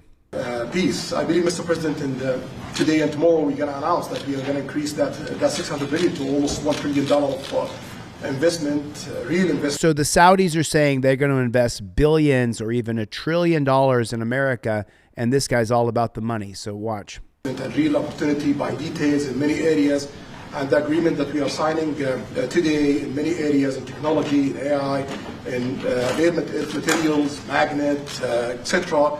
That will create a lot of investment opportunities. So you are doing that now. You're saying to me now that the $600 billion will be $1 trillion. Definitely, because what we are signing to facilitate that. So he's saying he's going to invest $1 trillion, and Trump wants that money. He's all about the money. I like that very much. But you and I are dying at the grocery store right now. You and I are. I mean, the grocery store is the amount of money that I have to spend. I have to go grocery shopping today, and I'm dreading it. It's so expensive to eat. No, that's great. Mr. President, it's the most hottest country in the No, we're doing numbers. And so this part right here, I know that there's Trumpers out there who won't like it, but I don't care. I'm going to tell the truth here. This idea that America is the hottest country in the world, the world hates us right now, especially Canada, who was our greatest ally. But listen to this dog shit. Nobody's ever done. And in all fairness, if you didn't... Yeah, to a dictator who murders journalists. I appreciate that. That's great. We're doing numbers that nobody's ever done. And in all fairness, if you didn't see potential in the U.S., you wouldn't be doing it. Definitely. You don't want to lose money. As you said, Mr. President, it's the most hottest country in the planet. But what you're creating is not about opportunity today. It's about also long-term opportunity message for America that will affect American economy positively in the next coming decades, preparing the right foundation of emerging technologies. That's a game changer for America in a good way, and we want to be painful to watch this. Yeah, we're doing really well, and this, you don't see what we're doing so much because we have, although the construction industry sees it. If you look at Caterpillar, who's been incredible, the tractors, everything else, the numbers that we're doing in construction are unbelievable. Some of the plants that we're building, AI. And they're building their own electric with the plant. I gave them the right to build their own electric with the plant because... And we're paying for the electric. It's on a dozen YouTube channels that I've seen, creators with bigger numbers than I have. You and I are paying for these gigantic power plants. I gave them the power to do electric too. We're paying for that, just like we're paying for the tariffs. No country, frankly, will have I don't know where Chevy is. China's working very hard to produce enough electric. But we're beating China substantially at AI, which is a big thing. And this is funny right here. Elon Musk did a tweet today and said AI is going to take everybody's jobs. But listen to Trump's perspective. And we had a great meeting 2 weeks ago with President Xi. But on AI, we're doing well. And I have a man, David Rommel. Yes, sir. David, could you say a few words about what you're seeing on the job front and all of the some of the assets, and also how we've been helped by the Saudis in terms of the kind of investment they've made, please. Yeah, most certainly. Thank you for the opportunity. I am a facility leader for GE Vernova. And if you look at the landscape for GE Vernova investment, over $750 million in the U.S. focused on true manufacturing jobs here stateside. Manufacturing jobs for you to build robots to take your job in the next 2 to 4 years. We're looking at tripling the output of our Greenville, South Carolina facility, where we make the gas turbines that are supporting U.S. needs as well as the Saudi Arabian needs. Right. So real jobs, $300 million in gas investment, resulting in over 500 pieces of new equipment being installed in the Greenville, South Carolina facility. That translates into roughly 1,800 jobs across the board for GE Vernova as we try to scale capacity to be able to meet this demand. Along with that, we're partnering with local communities to build the skill set that's required to meet these capacity needs. So that talent pipeline is incredibly important. So it's real jobs in the manufacturing space. We've lost 1 million jobs this year. Well, you've been great, and thank you very much. And we love that state. I won that state by record numbers. I won a lot of states by record. Texas, a lot of them by Indiana. We're working with Indiana or something right now. We won that. We won a lot of them by records, but that was one of them. I want to thank you very much. Say hello to everybody. Great job. You're doing a great job. Thank you. Appreciate it, Mr. President. So, just in wrapping up, we'll take a couple of questions, but I want to just tell you what an honor it is. This is pretty to be your crazy. friend. And I very much appreciate the investment of now $1 trillion, okay? And so I'm glad you got that out. That was, I didn't want to be the one to tell them, but that's great news. You keep increasing, Mr. President. I know. But where's that for you and I? Because, I mean, I don't care what anybody lies about in the chat or what this guy lies about, what this guy right here lies about. Our prices are sky high. The grocery prices are crazy. It's crazy how much food is right now. Time the opportunities are just increasing more and more. Well, the opportunities, you know, we're doing better. If even if you look back 6 months ago, I mean, now all of a sudden you feel even better. So, and I think we're only going to go in one way. Does anybody have any questions? Mr. President, Mr. President. So this first question right here, this is an absolute doozy. Mr. President, have you approved the export licenses for advanced chips to Saudi Arabia? The export licenses? We are working on that. We're negotiating that right now. Marco, do you want to talk about that, or Scott? Okay, well, I mean, that's part of what we may have announcements on that later today. But that's what we've been working on is the mechanics by which something like that can be achieved. And it's part of the broader process, part of this broader. No, they're not, Kathleen. No, they're not, Kathleen. No, they're not. We're the only one paying for this dollar amount for eggs alone. It's just you're misinformation. Engagement and cooperation between our two countries. Certain levels of chips. Yeah. For the Crown Prince, Your Royal Highness, you're talking about $1 trillion of investment. Could the kingdom continue to do that with oil prices in the mid-60s? Yeah, we are not creating fake opportunities to, please America, please President Trump. It's real opportunities.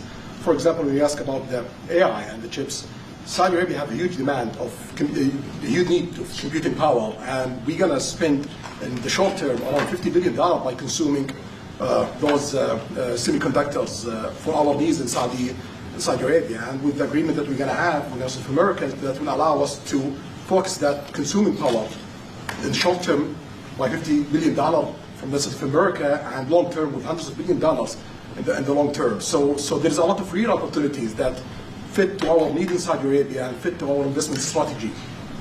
Mr. President, is it appropriate, Mr. President, for your family to be doing business in Saudi Arabia while you're president? Is that a conflict of interest? And Your Royal Highness, the U.S. intelligence concluded that you orchestrated the brutal murder of a journalist. 9/11 families are furious that you are here in the Oval Office. Who are you with? Why should Americans trust Who are you with? And the same to you, Mr. President. Now, who are you with? I'm with ABC News, sir. So why should Americans trust you? ABC News, sir. Fake news. ABC fake news. One of the But the worst. question is One of the legit, worst sir. in the business. But I'll answer your question. Thank you. I'm just so over that any question this guy doesn't like is fake news. I'm just so over it. With Biden, we got a guy who was asleep weekend at Bernie's, wouldn't answer any questions. And now this guy, everything, if you ask him, he just deflects it by saying that you're fake news. Is everything fake? Everything's fake news? Nothing to do with the family business. I have left, and when I've devoted 100% of my energy. What my family does is fine. They do business all over. They've done very little with Saudi Arabia, actually. That's absolutely not true. He just pardoned a billionaire who works with his kids in World Liberty Bank that gave that bank $2 billion. He's just like the Biden crime family. He's the same. I'm sure they could do a lot. And anything they've done has been very good. That's what we've done. We've built a tremendous business for a long time. I've been very successful. I decided to... You're grifting, bro. He's made billions off the Trump meme coin. Leave that success behind and make America very successful. And I've made America more... You have not made America very successful. We're the laughing stock of the world. Successful by far than it ever was, and that it ever could have been, no matter who was president. There would be nobody bringing in $21 trillion, that I can tell you right now. As far as this gentleman is concerned, he's done a phenomenal job. You're mentioning somebody that was extremely controversial.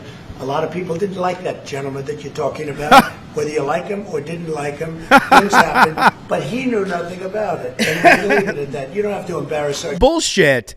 He's talking about a journalist named Khashoggi, who I think defected from Saudi Arabia, and then this guy murdered him. Was it in the U.S. Embassy or the Saudi Arabian Embassy?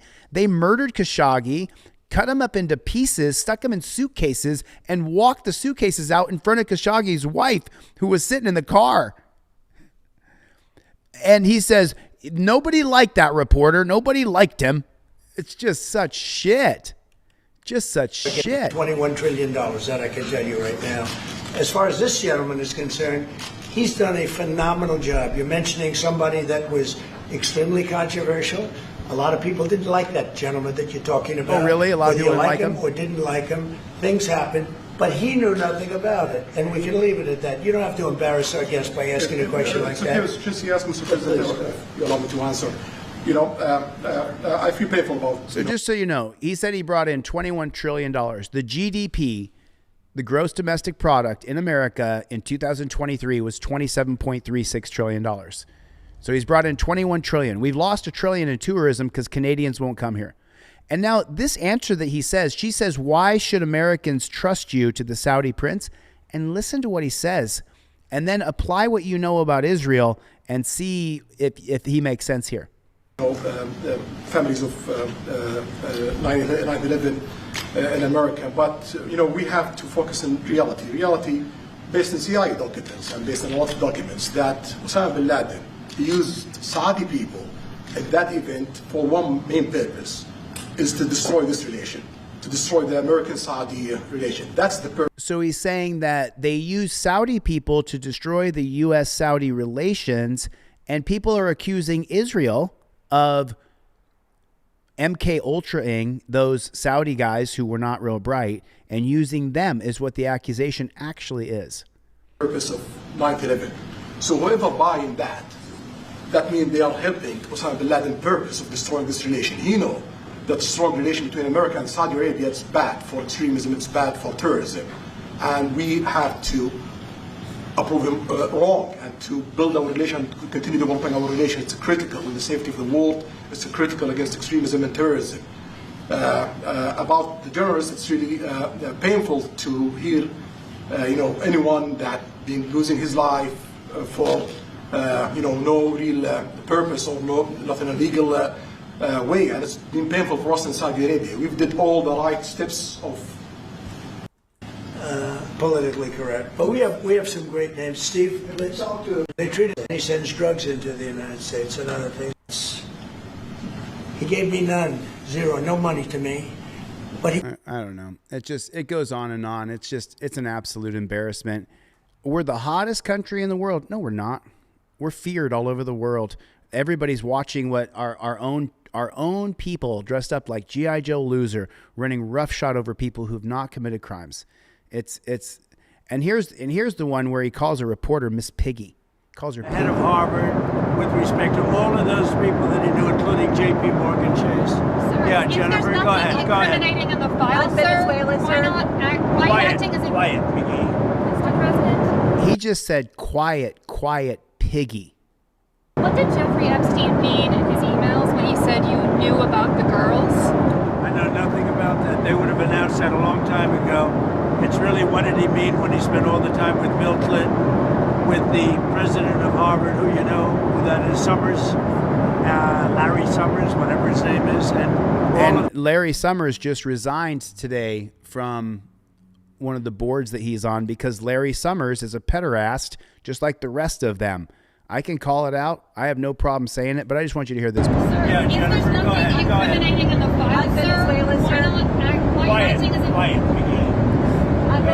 I mean, did you guys just hear that?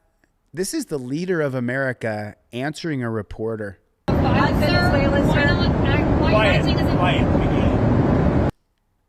is surreal to me. That is surreal.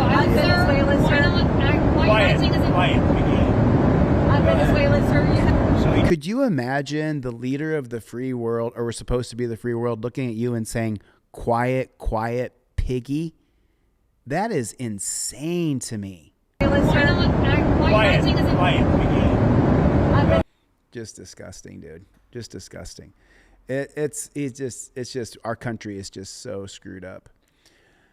We are just so backwards right now. And here's another one. It's not Trumper though. We're leaving the political realm now. And just so you guys know, it's two wings of the same bird, but this guy's just really something special as far as like being a police state, prison state promoter of attacking the people here in this country. And I don't know what's to respect about him, to be honest with you. From the moment Anthony Lamar Walker arrived at the DeKalb County Detention Center in 2022, his behaviors were very erratic over the last few days. Jail staff. Did you just write that in the chat, dude? Did you just write that in the chat? Did you just write that doesn't even sound like Trump's voice? Wow, dude. You are a microcosm. In a nutshell, what that guy just put, that doesn't even sound like Trump's voice. You just saw him. And it's all over hundreds of channels. Oh, wow. Wow. Wow. Sensed something was off. DeKalb County Detention Center in 2022. His behaviors were very erratic over the last few days. Jail staff sensed something was off. He bangs a lot, he yells a lot, and he paces a lot. The 34-year-old wasn't eating. He urinated on his clothes and threw his food tray. If you urinate on your clothes and throw your food tray, you're mental, right? His mom, Tony, says her son battled schizophrenia and believes he was going through a mental health crisis. According to his medical records, the jail knew he suffered from mental illness. It treated him before. Detained this time for alleged aggravated assault. So I figured, okay, great. Not great that he's there, but at least he's somewhere I know where he is and he'll get medicated properly. 8 days after taking him into custody, deputies found Lamar unconscious. Jail records show medical staff didn't perform CPR. He made contact with EMS and have EMS en route to the DeKalb County Jail, reference to a possible deceased male inmate. According to the DeKalb County Medical Examiner's Office, Lamar didn't die from physical trauma, an overdose, or by suicide. His cause of death, hypothermia. Found with no clothes on and cold to the touch the day after Christmas. What was that like hearing that he Disgusting. essentially froze to death? Unbelievable. Like, I feel like I'm in a hell episode of The Twilight Zone. You let a person freeze to death? No one did their job. Stay inside, stay warm if you can. This is pretty historic December cold for us. Days before Lamar was found dead, jail staff sent this email reminding employees to prepare for the cold weather and to give inmates 2 blankets each. And it was like really, it was cold, like really cold, because like sometimes even when I would walk through, I would have my, my jacket because it was like really cold. And it'll feel like 5 below, so absolutely layer up as much as you can. According to a wrongful death lawsuit filed in federal court, it claims the sheriff's office and medical staff failed to protect him, alleging Absolutely. Lamar received no medication, no mental health screenings, and did not adequately check on his well-being. This nurse claims she checked on Lamar around 7 a.m. hours before he was found dead. And we had a small conversation. I think I asked him what have he been eating. And I said, put some clothes on. According to the security video, that didn't happen. Watch closely. The nurse walks inside the jail pod shortly after 7 a.m., but never checked inside Lamar's cell before walking away. And they did nothing. Wow. Like, how do you treat somebody like that? He froze to death in the cell. Just leave him in the cell on the floor, naked, when it's freezing. All you gotta do is open the door. Tony knows the cell where her son died well. She was a DeKalb County deputy at the same jail for nearly 23 years. Once awarded the Employee of the Month. You got to wonder if karma has come back on her. That's the first thing I thought is that karma came back to her for the way she behaved and the way she treated people. But then you think about it and you're like, well, the kid didn't do anything. So it's just like crazy. I used to be very proud of the fact that I worked there, but now I'm embarrassed. I'm upset, I'm hurt, I'm deeply hurt. DeKalb County Sheriff Melanie Maddox declined interview requests to discuss Lamar's case, and in an investigation by the sheriff's staff, found jail employees did not violate any policies. Which is a real slap. Once again, it's policy, procedure, and protocol. They didn't violate any policies. They let this guy freeze to death in a cell, but there was no policies violated, so nobody's going to get in trouble. Tony disagrees, and she wants to hold the sheriff's office responsible for her son's death. So you telling me you saw no wrong with that when you didn't even do your job? Yeah, that's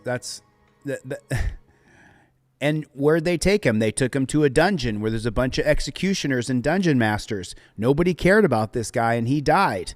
He died freezing to death because he didn't have any clothes on, and the door was closed, and they didn't give him an extra blanket, and he was on the floor, and he was schizophrenic. It's just disgusting what we see. And hopefully we don't have to tear these down, but I think someday it's going to come to the point where we have to tear them all down is what I think is going to happen. I thoroughly believe that the day will come where we have to tear every one of them down. I think that's what's going to happen sooner or later. And it convinced me that I should pay them money. So this guy's channel, I've watched his... Hey everybody, how's it going? Hope you're having a lovely day. Welcome to... So this guy is named Lawz Rossman, and he's a technologist. He's been a YouTuber for 12 years. I want you to hear what he says about flock cameras. Today's episode of You Are Being Surveilled by AI Cameras Everywhere You Go, and you're paying for it. I'm your host, Lawz Rossman. Today we're going to be discussing flock cameras. I'm not going to call them license plate readers because I don't accept the premise of assholes, nor do I use their vocabulary when they are disingenuous and trying to convince me that I should pay them money to be able to be watched everywhere that I go.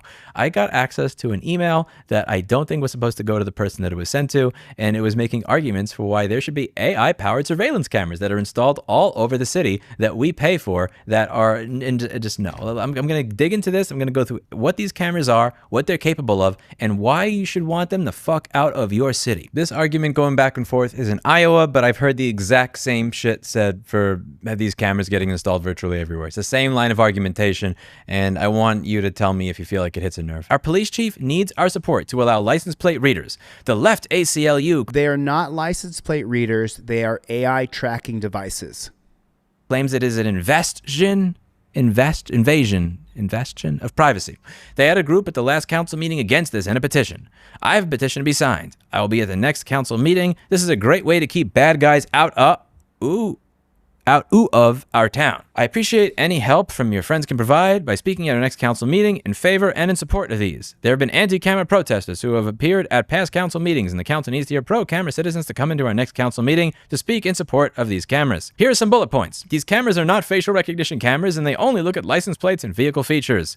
The data captured by these cameras is not used for immigration enforcement efforts, only for stolen vehicles or vehicles associated with persons with outstanding warrants. No law-abiding citizen needs to have any concerns. The protesters claim that these cameras are an invasion of privacy. The fact is they are already being tracked by facial recognition cameras every time they go to a store or get money from an ATM or get gas. Everyone can already be tracked with their cell phone, by their computers and internet activities, by technology in an automobile. Protesters are not using common sense and are trying to flame fear over facts/logic. Again, these cameras provide extra eyes to help. There's going to come a time where we have to cut them down.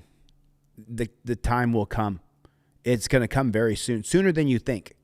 Enforcement fight crime, find lawbreakers, and help keep our community safer. These cameras provide extra law enforcement without the cost of additional police officers. And if you're not breaking any laws, you have nothing to be concerned about, and you should be thankful. Thank you for your help.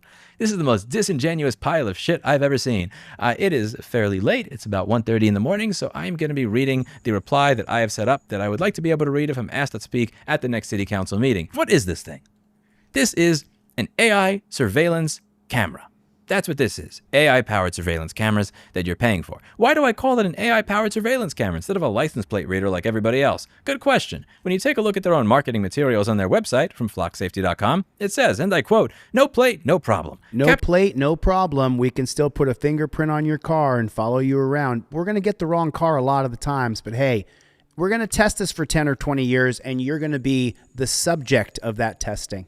For more detail with vehicle fingerprint and flock freeform. Turn images into actionable evidence, no plate required. What are these capable of reading? The system catalogs vehicles based on numerous distinguishing features, including make, model, color, bumper stickers, dents, damage pattern, roof racks, aftermarket modifications such as wheels or spoilers, window stickers, and even mismatching paint colors. Flock claims this capability is, and I quote, "unique among ALPR systems," and allows law enforcement to search for vehicles based on these characteristics even without a visible plate. So, if I can search for a car based on a fingerprint that's been created from it, based on its scratches, based on its bumper stickers and everything else, that is not a license plate reader. That is an AI-powered surveillance camera. When I was showing you how Image works, it's a really cool program you can install on your phone. I can use this with a piece of shit Celeron that's downstairs. I can search for sports car, and it will show me everywhere that there is a sports car. I can go cat in chair, and it will show me every time there's been a cat in a chair. I can search for angry cat, and it'll show me this. And if I search for happy cat, well, it's kind of hard to tell.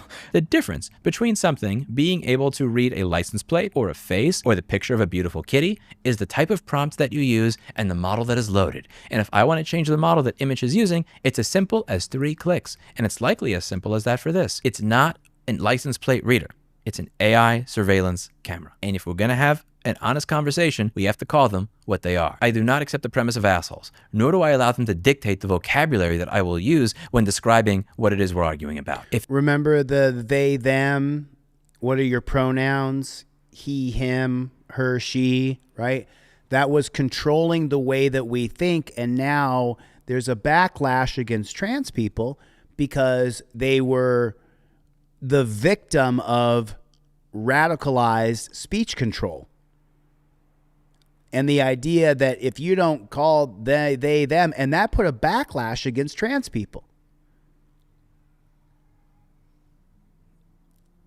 If it works when there's no license plate installed in the car, it is not a fucking license plate reader. It is an AI-powered surveillance camera. That's what that is. And now let's listen to the city council meeting in Denver about flock cameras.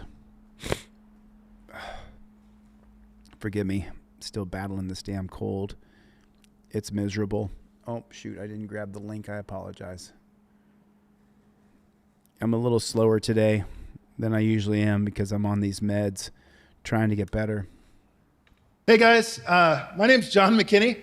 I am president of the East Colfax Neighborhood Association.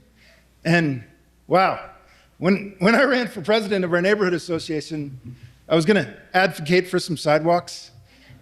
Yeah. Clean up a few alleys. And afterward, I was going to have a few brewskis with my neighbors. I never could have imagined that it involved trying to stand up for our Fourth Amendment right as an American. And wait for it. This guy is a patriot. Wait till you see what he does to the mayor's assistant. I want to thank everybody here for standing up for my neighborhood and the citizens within it. I'm a technology consultant, mainly related to broadband. I take complex technology issues and I break them down into simple terms. And so what I wanted to do is break down what this flock technology does in simple terms. So let's talk about what flock is. It's 2 things. Number 1, it's a series of cameras. And we're used to cameras all over the town. These cameras work off a solar panel. They can be mounted on a street light. They can be mounted on a post. They've obviously been in our community for just a few months now. But they have a sensor that as you drive by with a vehicle, it takes a video and a photo of the car. Now, with that, it takes that photo, does a little bit of magic inside of the camera, but not very complicated magic. And then it uses the cellular system to send that technology to a back-end server, a database. It used to be, back in the day, that a picture is worth 1,000 words. In Flock's case, the picture is worth 1,000 search terms. So what it does is it creates what they refer to as a vehicle fingerprint. It takes different features about that car. So you can't just take off your license plate to get around it. We don't recommend that either way. That includes the color of your car, the style of your car, features about your car. It also is intelligent enough to start to figure out what the make and model of that car is, all through machine learning. It's always good to read a patent to find out where this technology is going, because that is the true intent. You want to defend that intent. That's the purpose of a patent. And this patent for Flock actually talks about the back-end database and how it can determine race, it can determine the clothes that somebody's wearing, and other features, height, weight. So many features about an individual that are actually very personal information. And with that, I think it's not hard to see where that can lead beyond cars. So it's not just cars. Eventually, this can definitely lead to bicycles and pedestrians, meaning that anytime we leave our house, we'd be under constant surveillance. Now, the other part of Flock that is really interesting is they didn't necessarily start out marketing to police departments. They actually market to large companies like Target, Walmart. There was one, as I was going into Buc-ee's the other day, I saw a Flock camera. And when they're marketing to these companies, they don't talk about data security. They talk about a 60,000 camera network with 6,000 agencies and how they're creating a data net. But what they also sell with that is predictive technology, crime prevention, thinking about what you're doing before you're doing it. Yeah, just alone in Denver, it's capturing 2 million images a day. They're tracking us as we're going. Oh, I'm sorry, 2 million a month, thank you. They're tracking us as we're going. In the press releases that you're gonna read about the contract the mayor signed this morning, it's gonna be presented that he's taking care of this data security. And what he's done is he's requiring a memorandum of understanding with other agencies. I don't know that a memorandum of understanding can override somebody's religious conviction if they're trying to get information out of our database. This data is not being stored on the hard drive of a computer under Commander Herrera's desk. This is data that's being held off-site by a private company. Right? I don't care. I don't want Commander Herrera having all my data of where I go, when I leave, what store I go to, whose house I go to, what gym I go to. I don't want the cops having all that data on me. It'd be nice if it was under your desk. We could kick the machine and unplug it, right? If we felt like somebody's going to get to it. But we can't do that. And then really the only way to prevent the sharing of this data in any manner is to not create the data in the first place. There it is. And that's... There it is. There's going to come a time we have to take them down. There's going to put a one in the chat if you agree, there's going to come a time where we have to take them down. That's what's going to happen. And the other thing about it is we've all worked with that bonehead coworker whose password is password using the A as an @ sign. He's talking about right here bonehead cops. That's what he's saying. We all have bonehead. It's not just a few bad apples. It's the entire policy, procedure, and protocol of cops. Right? That somehow got his bank account taken twice, clicks on every link that's sent to him. And while that's probably a little bit lower percentage of officers that take an oath, I can... I can guarantee there's definitely boneheads in that organization too. We're not talking about 1 or 2 users that have access to the data. We're talking about, in the police department, hundreds of users? How many users, Commander Herrera? So 700-800 users. in 6,000 agencies.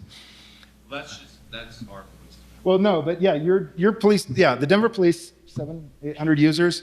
But if we take that average among larger departments and smaller departments, that means that we may have 30,000 passwords out there for this system.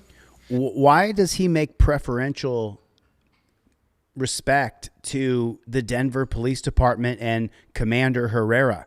Commander Herrera is a tyrant just like the rest of the cops. We're going to hit a bonehead.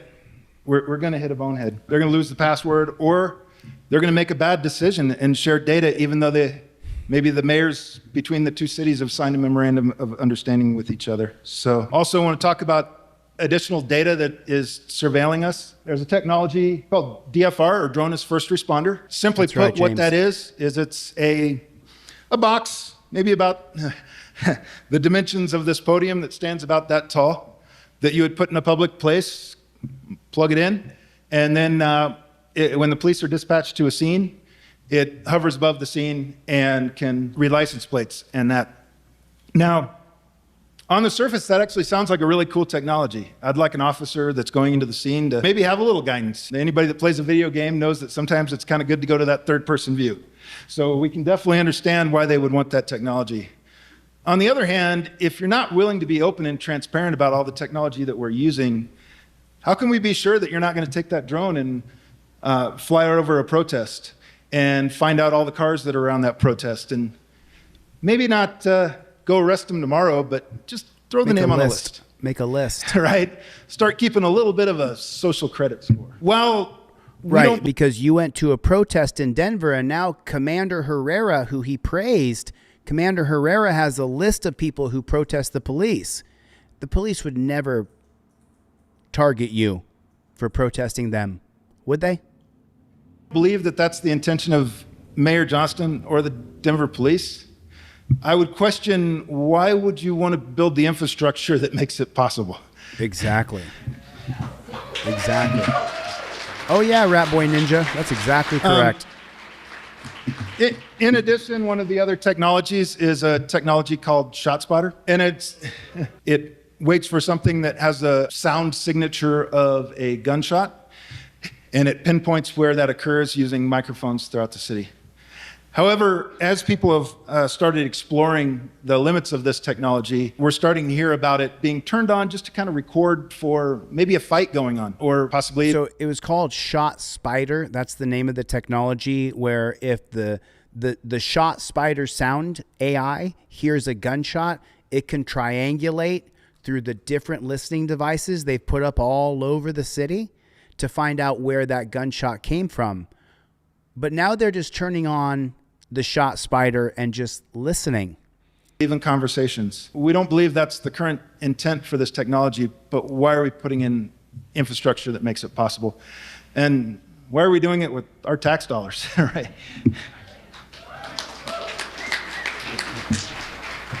So with that, we've developed a question on behalf of the East Colfax Neighborhood Association, and that is, Tim, of the mayor's office, what are your concerns about potential city liability from the use of flock technology and the loss of that data to outside sources? My name is Tim Hoffman. I'm in the mayor's office. I serve as his director of policy. I appreciate the question. I think one of the topics that we've been talking about with council members, I know that this has been a concern that's been brought up a couple of times. If you've ever seen a government agent's face, watch this guy, man. He is such a clown drone. Some of these R&O meetings are around some of the potential Fourth Amendment implications around whether or not this would be a violation, this type of data protection. Is that the genesis of the question, or is it something else? I think there's an open disagreement about whether this is a Fourth Amendment violation. As a neighborhood, we 100% believe it is. Yeah, the mayor's office. I don't want to be tracked. Put a 1 in the chat if you don't want to be tracked by the government. But remember, it's not the government tracking you. It's an individual cop who decides he doesn't like delete laws, so he's going to track me everywhere I go. I made it from here to here in 15 minutes. That should have taken 22. So he must be speeding. That gives me reasonable, articulable suspicion to stop him. Office has stated that there's no expectation of privacy once you enter the public right-of-way. And My feeling is that kind of surveillance, it erodes our right to religion, it erodes our right to travel freely, and it erodes our right to explore life without experiencing consequences for every little mistake. This is the government shill who wants to track you, that wants a camera system over the top of you. Just a first quick correction. You said that the mayor's office position is that we believe that there's no expectation of privacy when you enter a roadway. Okay. Is that better? You guys can hear me now? Okay. I just want to be very clear that it is not the position of the mayor. Let me be clear. Every government agent, let me be clear.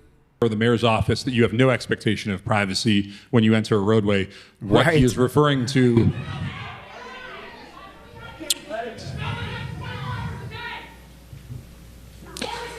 What that is referring to... Excuse... Let him talk. Excuse me. If folks like invited, council members and people from the mayor's office, can we these concerns and they have around whether or not there's a Fourth Amendment violation when it comes to these type of surveillance technologies. And what the courts have for decades looked at is whether an individual has a reasonable expectation of privacy in the thing that is being searched. There are courts that have looked at this as it relates to license plate reader systems in other jurisdictions, and some courts have found that yes, it is that you do have a reasonable expectation of privacy of your license plate when you are on a public roadway. There are also many other courts that have looked at it who have found that no, you do not have a reasonable expectation of privacy of your license plate number when you are on a roadway. So the 2018 case of Carpenter versus United States. In Carpenter, the Supreme Court got it right. And they said that the police could not put a tracking device on your car without a warrant to be able to do so. And as you know, the judge will sign off. All you have to do is apply for it and the judge will give it to you. But in United States versus Carpenter 2018, they said that you could not track a car without a warrant by using a tracking device. As it relates to the first question, that is an unsettled area of law right now. But I think to the larger point around the question... And you see the look on the guy's face here, who's the community organizer? It's an unsettled area of law right now. We got to get it to the black robe tyrants so they can checkmark it. Of, is this a technology that is tracking everyone in this room around the city right now? I think that there, as we were talking about, there is a fundamental disagreement in that, yes, there are pictures being taken at these 111 locations. Cut them down. Of the cameras, but they are not being searched by anybody unless your car is suspected of being either stolen or involved in another crime. Oh, so that means no dirty pig would ever go in and say, I want to track ChilleDeCastro? You liar. And so there is a difference between the mass surveillance where everyone is being watched all the time and the data being passively collected. And the data is being passively collected. That's the government's position. Then only looked at, and this is one of the new features that we included as we roll out these new technological features. DPD. No, they're not technological features. They're AI tracking devices. As of now, is the only agency in the country who has access to Denver's data. Period. Full stop. As of when? As of that day. Did you hear what he just said? And now the community organizer is going to say he's the president of the HOA, I think. DPD, as of now, is the only agency in the country who has access to Denver's data. Department of Public Safety in Denver is the only pig shack that has access to the flock cameras. So, okay, let's just go with what he said. So no Denver pig wants to track you? What if you have a girlfriend that one of those pigs, he works with her at the community pool when he puts in 4 hours a week at the community pool, and that pig likes your girlfriend? He might not track her. He might track you. to see if he can arrest you for a crime, because then when you're in jail, she's going to be vulnerable. That would never happen. Never. Period. Full Couldn't stop. happen. For now, until there are MOUs negotiated with other local jurisdictions. But as part of the new data system that we are rolling out, when a DPD officer, Please stop. Jamonte Pettigrew with a couple super chats. We have no privacy. Thank you. So, and I want you to hear this again. I'm sorry, but I want you to listen to his words here. But as part of the new data system that we are rolling out, as part of the new data system that we are rolling out, our policy says it's okay. Their policy that they created. when a DPD officer, Please stop. People hate him. I understand. I understand why he's hated. When a DPD officer is going to search for a license plate, there will be an enumerated list of crimes that they will have to select that will then enable them to search for that vehicle. So it is not as though they can type into an open box any reason for why they are doing it. It will be an enumerated. So there's an enumerated list of crimes why they're tracking your car. So they just put in speeding and then they track your car. They put in blinker and they track your car. They put in registration and they track your car. It's an enumerated list of crimes. They have to be looking for a specific crime. That's all. So they list of either Colorado or Denver-based crimes that would then enable them to search for it. So I think, again, there is simply a disagreement over whether or not the passive collection of these license plate images that is then held on this system but is not accessed or looked at by anyone constitutes the mass surveillance that it's being portrayed as, or if it's only when you, or it's not even you, when your vehicle is suspected of being involved in a crime or has been stolen or otherwise, it would. Do you see the HOA president? Everything this politician is saying is such bullshit. This is such bullshit. Listen to the words. I'm going to interrupt it 4 times here. Listen. Passive collection of these licensed crimes that would then enable them to search for it. So I think, again, there is simply a disagreement. There's simply a disagreement over whether or not the passive collection. We passively are collecting all of your data. Of these license plate images that is then held on this system but is not. Oh, we don't, and he's lying. It's not a license plate reader. It's an AI fingerprint of your car. And we're just keeping it on a database. That's all. Accessed or looked at by anyone. It's not being accessed or looking at. It's not being accessed or looked at. We swear, God's truth. No one's tracking you. Constitutes the mass surveillance that it's being portrayed as. It's being displayed as mass surveillance, but that's not really what it is. We're passively collecting data. Or if it's only when you, or it's not even you, when your vehicle is suspected of being involved in a crime or has been stolen or otherwise, it would then be queried into the system. And if it's to help you. It's to get your stolen vehicle back. Of course. We're trying to help you. We're the government and we're here to help. Exists from the last 30 days, then it would pop up into the flock system. So the question is actually about liability. The question was about liability here. What response, how do you feel about the city having liability for creating this data that could possibly be used against its citizens?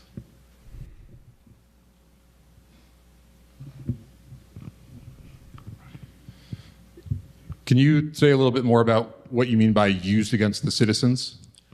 Well, let's say that a citizen from the state of Texas was seeking abortion care and coming to Colorado, and their data had been released through Flock, and it was identified that they had come to Colorado to get an abortion. Maybe they get picked up by a bounty hunter, and they get brought back for justice, or the Texas version thereof. Now that person has experienced damage because of data that was collected by the city of Denver. I believe that would cause a great liability for the city. Yeah, so a couple things. Number one, we have shut off access to every jurisdiction outside of the state of Colorado. That's been the case. But did they? But did they really? They shut off access is what they said. But is that true? For several months now, we now have shut off access to every jurisdiction outside of Denver. So a Texas jurisdiction. Oh, so you're only going to be tracked by the Denver pigs. Only the Denver pigs are going to track you. That's all. Simply does not have access to Denver's data. They cannot get it. Only the Denver pigs are tracking you. Only the Denver pigs are watching everything you do. You can trust the Denver pigs. There's only a few bad apples in the pig industry. It's just a few bad apples. Most of them are, even he said it, you're going to get a knucklehead who you work with, and so there's knuckleheads in policing. No, no, no. The majority of cops are scum. And I'm sorry if you don't like it. Secondly, there are state laws. Right, Cope Dog said, hey, Chille, why would the government lie? Denver ordinances around whether or not we can comply with either civil immigration enforcement. Cut them down, cut them down, cut them down. Or reproductive health care. When someone is coming, there's a SHIELD law now statewide. And so FLOC has set in parameters that there's absolutely, in the state of Colorado, no searching for any sort of terms that have any sort of implication around immigration enforcement, civil immigration enforcement, or reproductive health care. It's just not something that in the current system that we have built in this Denver model. Okay, yeah, for the sake of time, we'd like to just get a quick response if anybody from City Council. Oh, and thank you, Councilwoman Lewis, for being here. We always appreciate your support for East Colfax. We love you. All right. Thank you all for inviting me here so much and for coming and spending your time. I'm Sarah Parody. I'm one of your council members at large. A few responses to that. I think it's missing the forest for the trees a little bit to say that now that we've locked out everyone other than Denver police as of this morning, by the way, which the mayor could have done at any time. Now that we've done that. Right. They locked out everybody as of this morning when they're having a meeting about the AI surveillance tracking devices. Please don't ever call them plate readers. Put it in the chat for me, please. They're not plate readers. They are AI tracking devices. And anybody you ever hear say, oh, they're just plate readers, correct them. You don't even have to have a license plate, Stomper. You don't have to have a license plate. We're thinking about letting access back in. And John is actually hitting the nail on the head here, because in addition to this large searchable database, which officers can access without any kind of reasonable suspicion or warrant. So I do take objection to the mayor's office saying that you have to be suspected of a crime. You only have to be suspected of a crime in the mind of an officer doing a search. There's no legal standard that's applied, and it can be 1949 Brinegar versus United States. Probable cause exists in an officer's mind where he has reasonable facts to believe that probable cause exists. Brinegar versus United States, 1949. I just gave you the holding. Probable cause exists in the mind of a reasonable officer with the facts he has at the moment to create probable cause. Now listen to what she says here. Objection to the mayor's office saying that you have to be suspected of a crime. You only have to be suspected of a crime in the mind of an officer doing a search. There's no legal standard that's applied, and it can be totally investigatory. It's not a crime. We're using Terry versus Ohio to investigate you. One of my officers, a known domestic terrorist named ChilleDeCastro, who is a First Amendment auditor and harasses police. We tracked him from Los Angeles to Valencia. He made it in 38 minutes. That trip should take 47 minutes at a minimum. We have reasonable articulable suspicion that he's speeding, so now we're going to track him all over the city. We don't know if he committed a crime. We have reasonable articulable suspicion based on Terry versus Ohio. And I also, and in addition to that, if you meet that kind of legal standard, so if someone in Texas, where abortion is a crime, does get a warrant, and we have created these images. And so then at that point, we may be in a legal situation where we're handing them over and we're helping people who came here to get reproductive health care be prosecuted for it back home. And I'm not okay with that under any circumstances. I'm just not. The other thing I want to respond to really quickly is I just want to be really clear about how we got on the national network, because another politician, I want to be really clear. the same. Primary presentation today about the way that we're tightening this up so much is we got off this national network in April. We're going to get off the state network. We're going to remove the logins for the 2 FBI officers who we gave logins to through DPD itself, any of which we could have done at any time. But the way we got on the national network was we signed an agreement to get these cameras and to create a searchable database for ourselves. It said nothing about a national network. It said nothing about a state network. And DPD did not know, the mayor's office did not know, certainly council did not know, certainly you all did not know that we were on that national network until city council started asking questions after we had been on it for a year. Flock put us on it without any permission and without telling us. And we've decided that this company is so trustworthy that we can do a little handshake deal with them. I am not okay with it. Right. And they promise you, they've turned them off now. They're not giving access to ICE. They promise you, cut them down. Cut them down. They have to be cut down straight up. Lastly, I need to deliver one clear message to the mayor. Please share this with him. On behalf of the citizens of East Colfax, and we're going to say this in a really East Colfax kind of way. Quit doing this behind closed doors and come out and debate this in the public forum, you fucking pussy.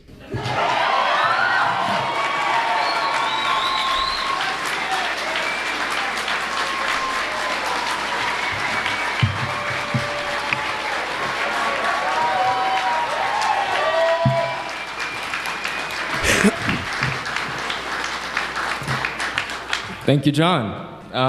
John nailed it. John absolutely nailed it. He truly nailed it. You know, I find it really just despicable that so many people would just be so willing to give up their rights, and that the bootlickers in our country would just be so willing. It's just incredible to me, man. And just so you guys know, I know they voted to release the Epstein files yesterday, but let me just clue you guys in. They're never going to release the Epstein files. It'll never happen. Won't ever happen. It'll never happen. They will not release them. Provide all the files.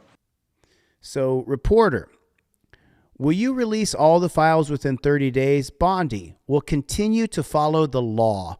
Reporter, you said no additional investigation was warranted. What changed? Bondi, information has come. There's information, new information, additional information. So we're not going to get the Epstein files. Madam Attorney General, do you mean that you will provide all the files by 30 days? We will follow the law. The law passed both chambers last evening. It has not yet been signed, but we will continue to follow the law. Look at the fucking retard this guy is. Look at what a retard this guy is. The podcaster who he got his position by promising they were going to release the Epstein files. He looks like a fucking retard. Look at him. Oh, did you know his girlfriend is a country music sensation? I didn't know that till yesterday. So now let's listen to Pam Bondi lie and deflect. Madam Attorney General, do you mean that you will provide all the files by 30 days? We will follow the law. The law passed both chambers last evening. It has not yet been signed, but we will continue to follow the law, again, while protecting victims, but also providing maximum transparency. Madam Attorney General, the DOJ statement earlier this year saying that the files would not release mentioned the fact that the review of the documents and the evidence did not suggest that any additional investigation of third parties was warranted. What changed since then that you launched this investigation? Information that has come for information. There's information new information, additional information. She's such and a fraud, we will dude. Continue to follow the law. She's such a fraud. To investigate any leads. If there are any victims, we encourage all victims to come forward, and we will continue. She's such a provide fraud. Maximum transparency. She's the worst. She's such a fraud. She is such a fraud. It was so unbelievable to listen to that shit. She is such a fraud. It just never ends. And in this video, you're going to see that a cop decides to attack a dude, But the dude he decides to attack doesn't want to just be randomly attacked by some pig. And he's not going to just be attacked. He's not going to be attacked. He's got his headphones on right here. And watch this. There it is. Smacks the cop down. There it is. Oh, this was out of Las Vegas. You remember this? This cop. And look, you see that? He could have slammed him right on his head, back of his head, but he didn't. He didn't do that. The cop attacked them.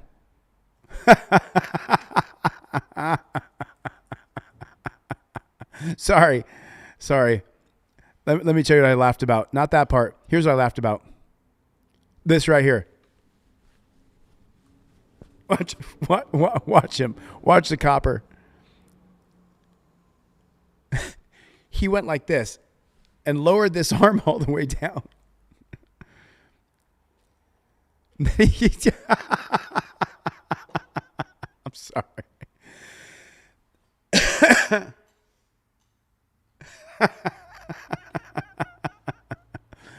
Hey, I know you took some jujitsu, bro, but you don't pull guard in a street fight. Jiu-jitsu is not that way. Jiu-jitsu is when other cops got a hold of him, you can grab him.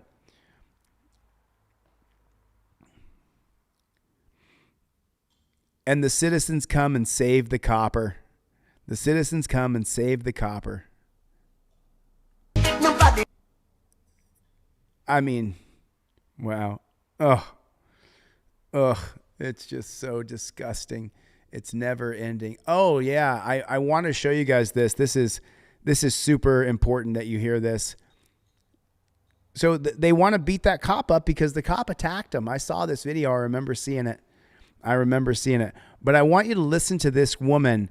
Now in this video right here, okay, she's talking about the reality of ICE prisons. But what she's actually talking about is every single dungeon in America. She literally is explaining what the dungeons are like in this country. And this is like a 4-minute rant. And she's spot on. They have a toilet in view of all the men and the women and They do the same thing to you in jail. There's female guards and they put a shitter right in the middle of the room. And if you got to shit, you will shit in front of all the inmates and any female guards walking by. Agents. There is no privacy. There's no privacy in the jails or the prisons. A room that is supposed to have a capacity of 80 is holding between 150 to 200 people. In every jail in America, the capacity of 80 is holding 150 to 200 people. The fact that they keep the lights on all day and night, which is considered a form of torture. They do the exact same thing in every jail and prison in America. Out of Guantanamo Bay, people are supposed to be able to sleep. The fact that they keep them in their clothes for several days. You got 2 pair of clothes at Clark County Detention Center. 2 pair of underwear, 2 pair of pants, and 2 shirts that will last you for at least 7 days. The exact same thing in jail. In Department of Corrections, they give you clothing because no, they don't. They give you 2 pairs. You're not supposed to be in the same clothing for several days. No, you're in the same clothing for several days. I was in jail last year. There are no working showers in there.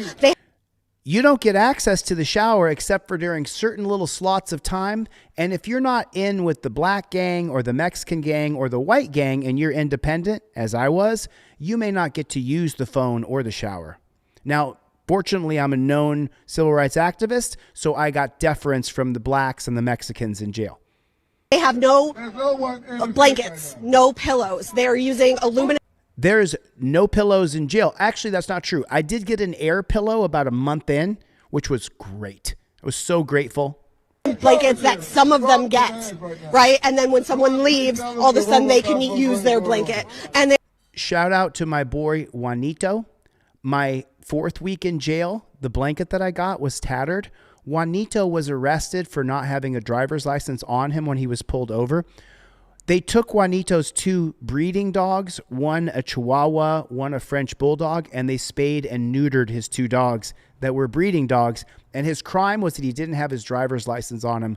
When Juanito was finally released, He gave me his blanket, which was an intact blanket compared to the tattered blanket that I had. Juanito had that blanket for 4 days. No cleaning, no washing. I kept that blanket for the entire 4 months I was in jail. Same blanket. They also feed them, depending on their mood, anything from a piece of bread with mayonnaise on it, a single tortilla, or a small Subway sandwich. They give them bottles of water, sometimes 8 ounces, sometimes 16, and they have to decide if they want to use that water to drink or to wash their bodies. They get. It's a little worse than the ICE detention center. In the dungeon, you got to drink water right out of the sink or off the back of the shitter, depending on if you're in a holding cell or a dorm. But yeah, it's pretty similar. We did get access to showers, but you really had to make sure you could get in. Get no toothpaste. They get no toothbrushes, no soap. I didn't have a toothbrush for half the time I was in the dungeon. Any kind of sanitizer, no medications. They beat the shit out of these people in the street, and then they bring them in there and they throw them in a room with no medical attention. They do the same thing to U.S. citizens who take you to a jail or a dungeon. And if they spray you with mace in the face, they don't run you over to get you medical attention for what just happened to you. They break their ribs. They hit their faces. Nothing. Yeah. It's egregious. And anybody who is in that building and has seen what they do is complicit and has no... What about the jails to every single American? Humanity and no conscience left, because I don't give a shit what you tell yourself at night. If you can see how those people are being treated less than human, you're not human. And I'll tell you something else. We treat convicted murderers and pedophiles better than those people in there who have not been charged with any crime at all. They don't charge them with anything, and then it's up to them to get out of the system, to pay the money, to go to the courts. Everything they say is law, and then you got to get out. It's unconscionable, and the reason that they do it is so they can get their deportation numbers, so that Trump can put them up and say that he did something better than Obama. I can't even get into the fact that being unlawfully present is a civil offense that has no criminal charges, not a misdemeanor, it's not a felony, and that in order to charge them with a misdemeanor, they have to have proof that the person illegally entered the country, which most of the times you don't have, because 40% of the people here came on visas and overstayed. So they don't apply under that. Second of all, that law has a 5-year statute of limitation. So for the people who've been here for 20 years, there's no way they could charge them with that misdemeanor. There's no way, which means that they are civilly being held and their punishment is just deportation. That's it. It's not like they get thrown in jail and then deported just for unlawfully being here. And then people want... Clarice, did you email me the link for that Facebook page? Clarice, I'm going to stop the show real quick and put my email address in here for you, Clarice. Send me the link for that. I believe his name's Nathaniel Williams. Here's my email address at Clarice. Send me that Facebook page, please, Clarice. I appreciate that. Want to say, oh, well, they can just go out and come back in. They can't come back for 10 years. They lose their house, their family, their business. Then they go to a country they haven't been to in 20 years where they have no business, no contacts, don't know where their next meal is coming from. We put fucking murderers in jail and we give them 3 hots and a cot. Come on. You don't get 3 hots in a cot. You get mystery meat and you get unedible food in jails and dungeons in America. We're not treated any better in jails and dungeons as they are in the ICE dungeons. We're going to treat these people who've been paying taxes and contributing, and we're going to just throw them out on their ass for 10 years and say, try again? It's unconscionable. You take the money that we're giving ICE, you cut it in $75 billion for ICE. You use 3/4 of it to give everybody amnesty, to make the immigration process free and quick. You get these people, you check out who they are. If they're not criminals, why can't they be in this country legally? Because we make money off of them not being legal. We get to pay them lower wages. We like the fact that they're not legal because they can't exercise their rights like the rest of us can. If I was actually able to talk to ICE, I would do what I do. I take the court documents, the documents that were filed by the human beings that were inside that facility about their experiences that they justify or they testified to in a court of law. Okay? And I read that to them and I read it to the officers, because if they're going to stand here being complicit, do it 10 toes down. Say that I support the inhumane treatment and the laws being broken inside that building. But don't act like you didn't watch the news or you don't really know what's happening. I come down here to make sure everybody knows what's happening in there. No one can say that they didn't know. Status Status Coup, I guess, is the name of that particular news agency. If you guys want to check that bad chicken out. Listen, I would stay. I got 20 more videos I'd like to show you, but I really want to get my wall presentation done, and I'm almost done with it, but I got a couple more steps. I'm learning AI. If anybody's really good at AI right now, what I'm looking for is an effect that does lightning. And my friend Chuck P sent me a link yesterday, but I need to do this little AI thing where we shoot lightning, and that's what I'm trying to do right now. You can contact me. You guys, thanks for coming. I really appreciate it. Lots of people came in today. Oh, I don't have a Chevy song. I didn't see Chevy here the whole chat. I wanted to close with a Chevy song. Do I have Chevy in the chat? Was he here at all? KT, happy birthday to KT. Yesterday was KT's birthday. Happy belated birthday from the crowd. Everybody say happy birthday, KT. Everybody say happy birthday to KT, if you would, please. And instead of closing with the Chevy song, because we don't have him, let me just show you. This is Kash Patel's girlfriend. I can't obviously play the song because interact. Okay. But it literally sounds, Chevy makes better songs than this chick. I mean, it is really bad. This is some of the worst country music you'll ever hear. This is so bad.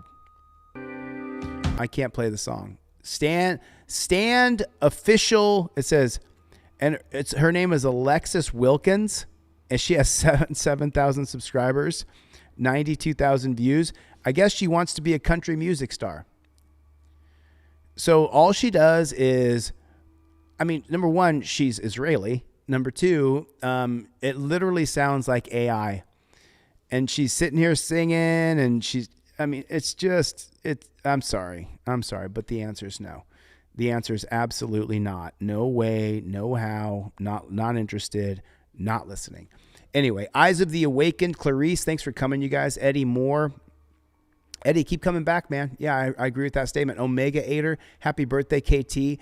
I saw Cope Dogged Dog was in the chat. Let's OTVO gave a great speech today. Julie Holland, some great comments. Dan Fizzle, I'm going to call you after this live stream, Dan. Let's get those people served.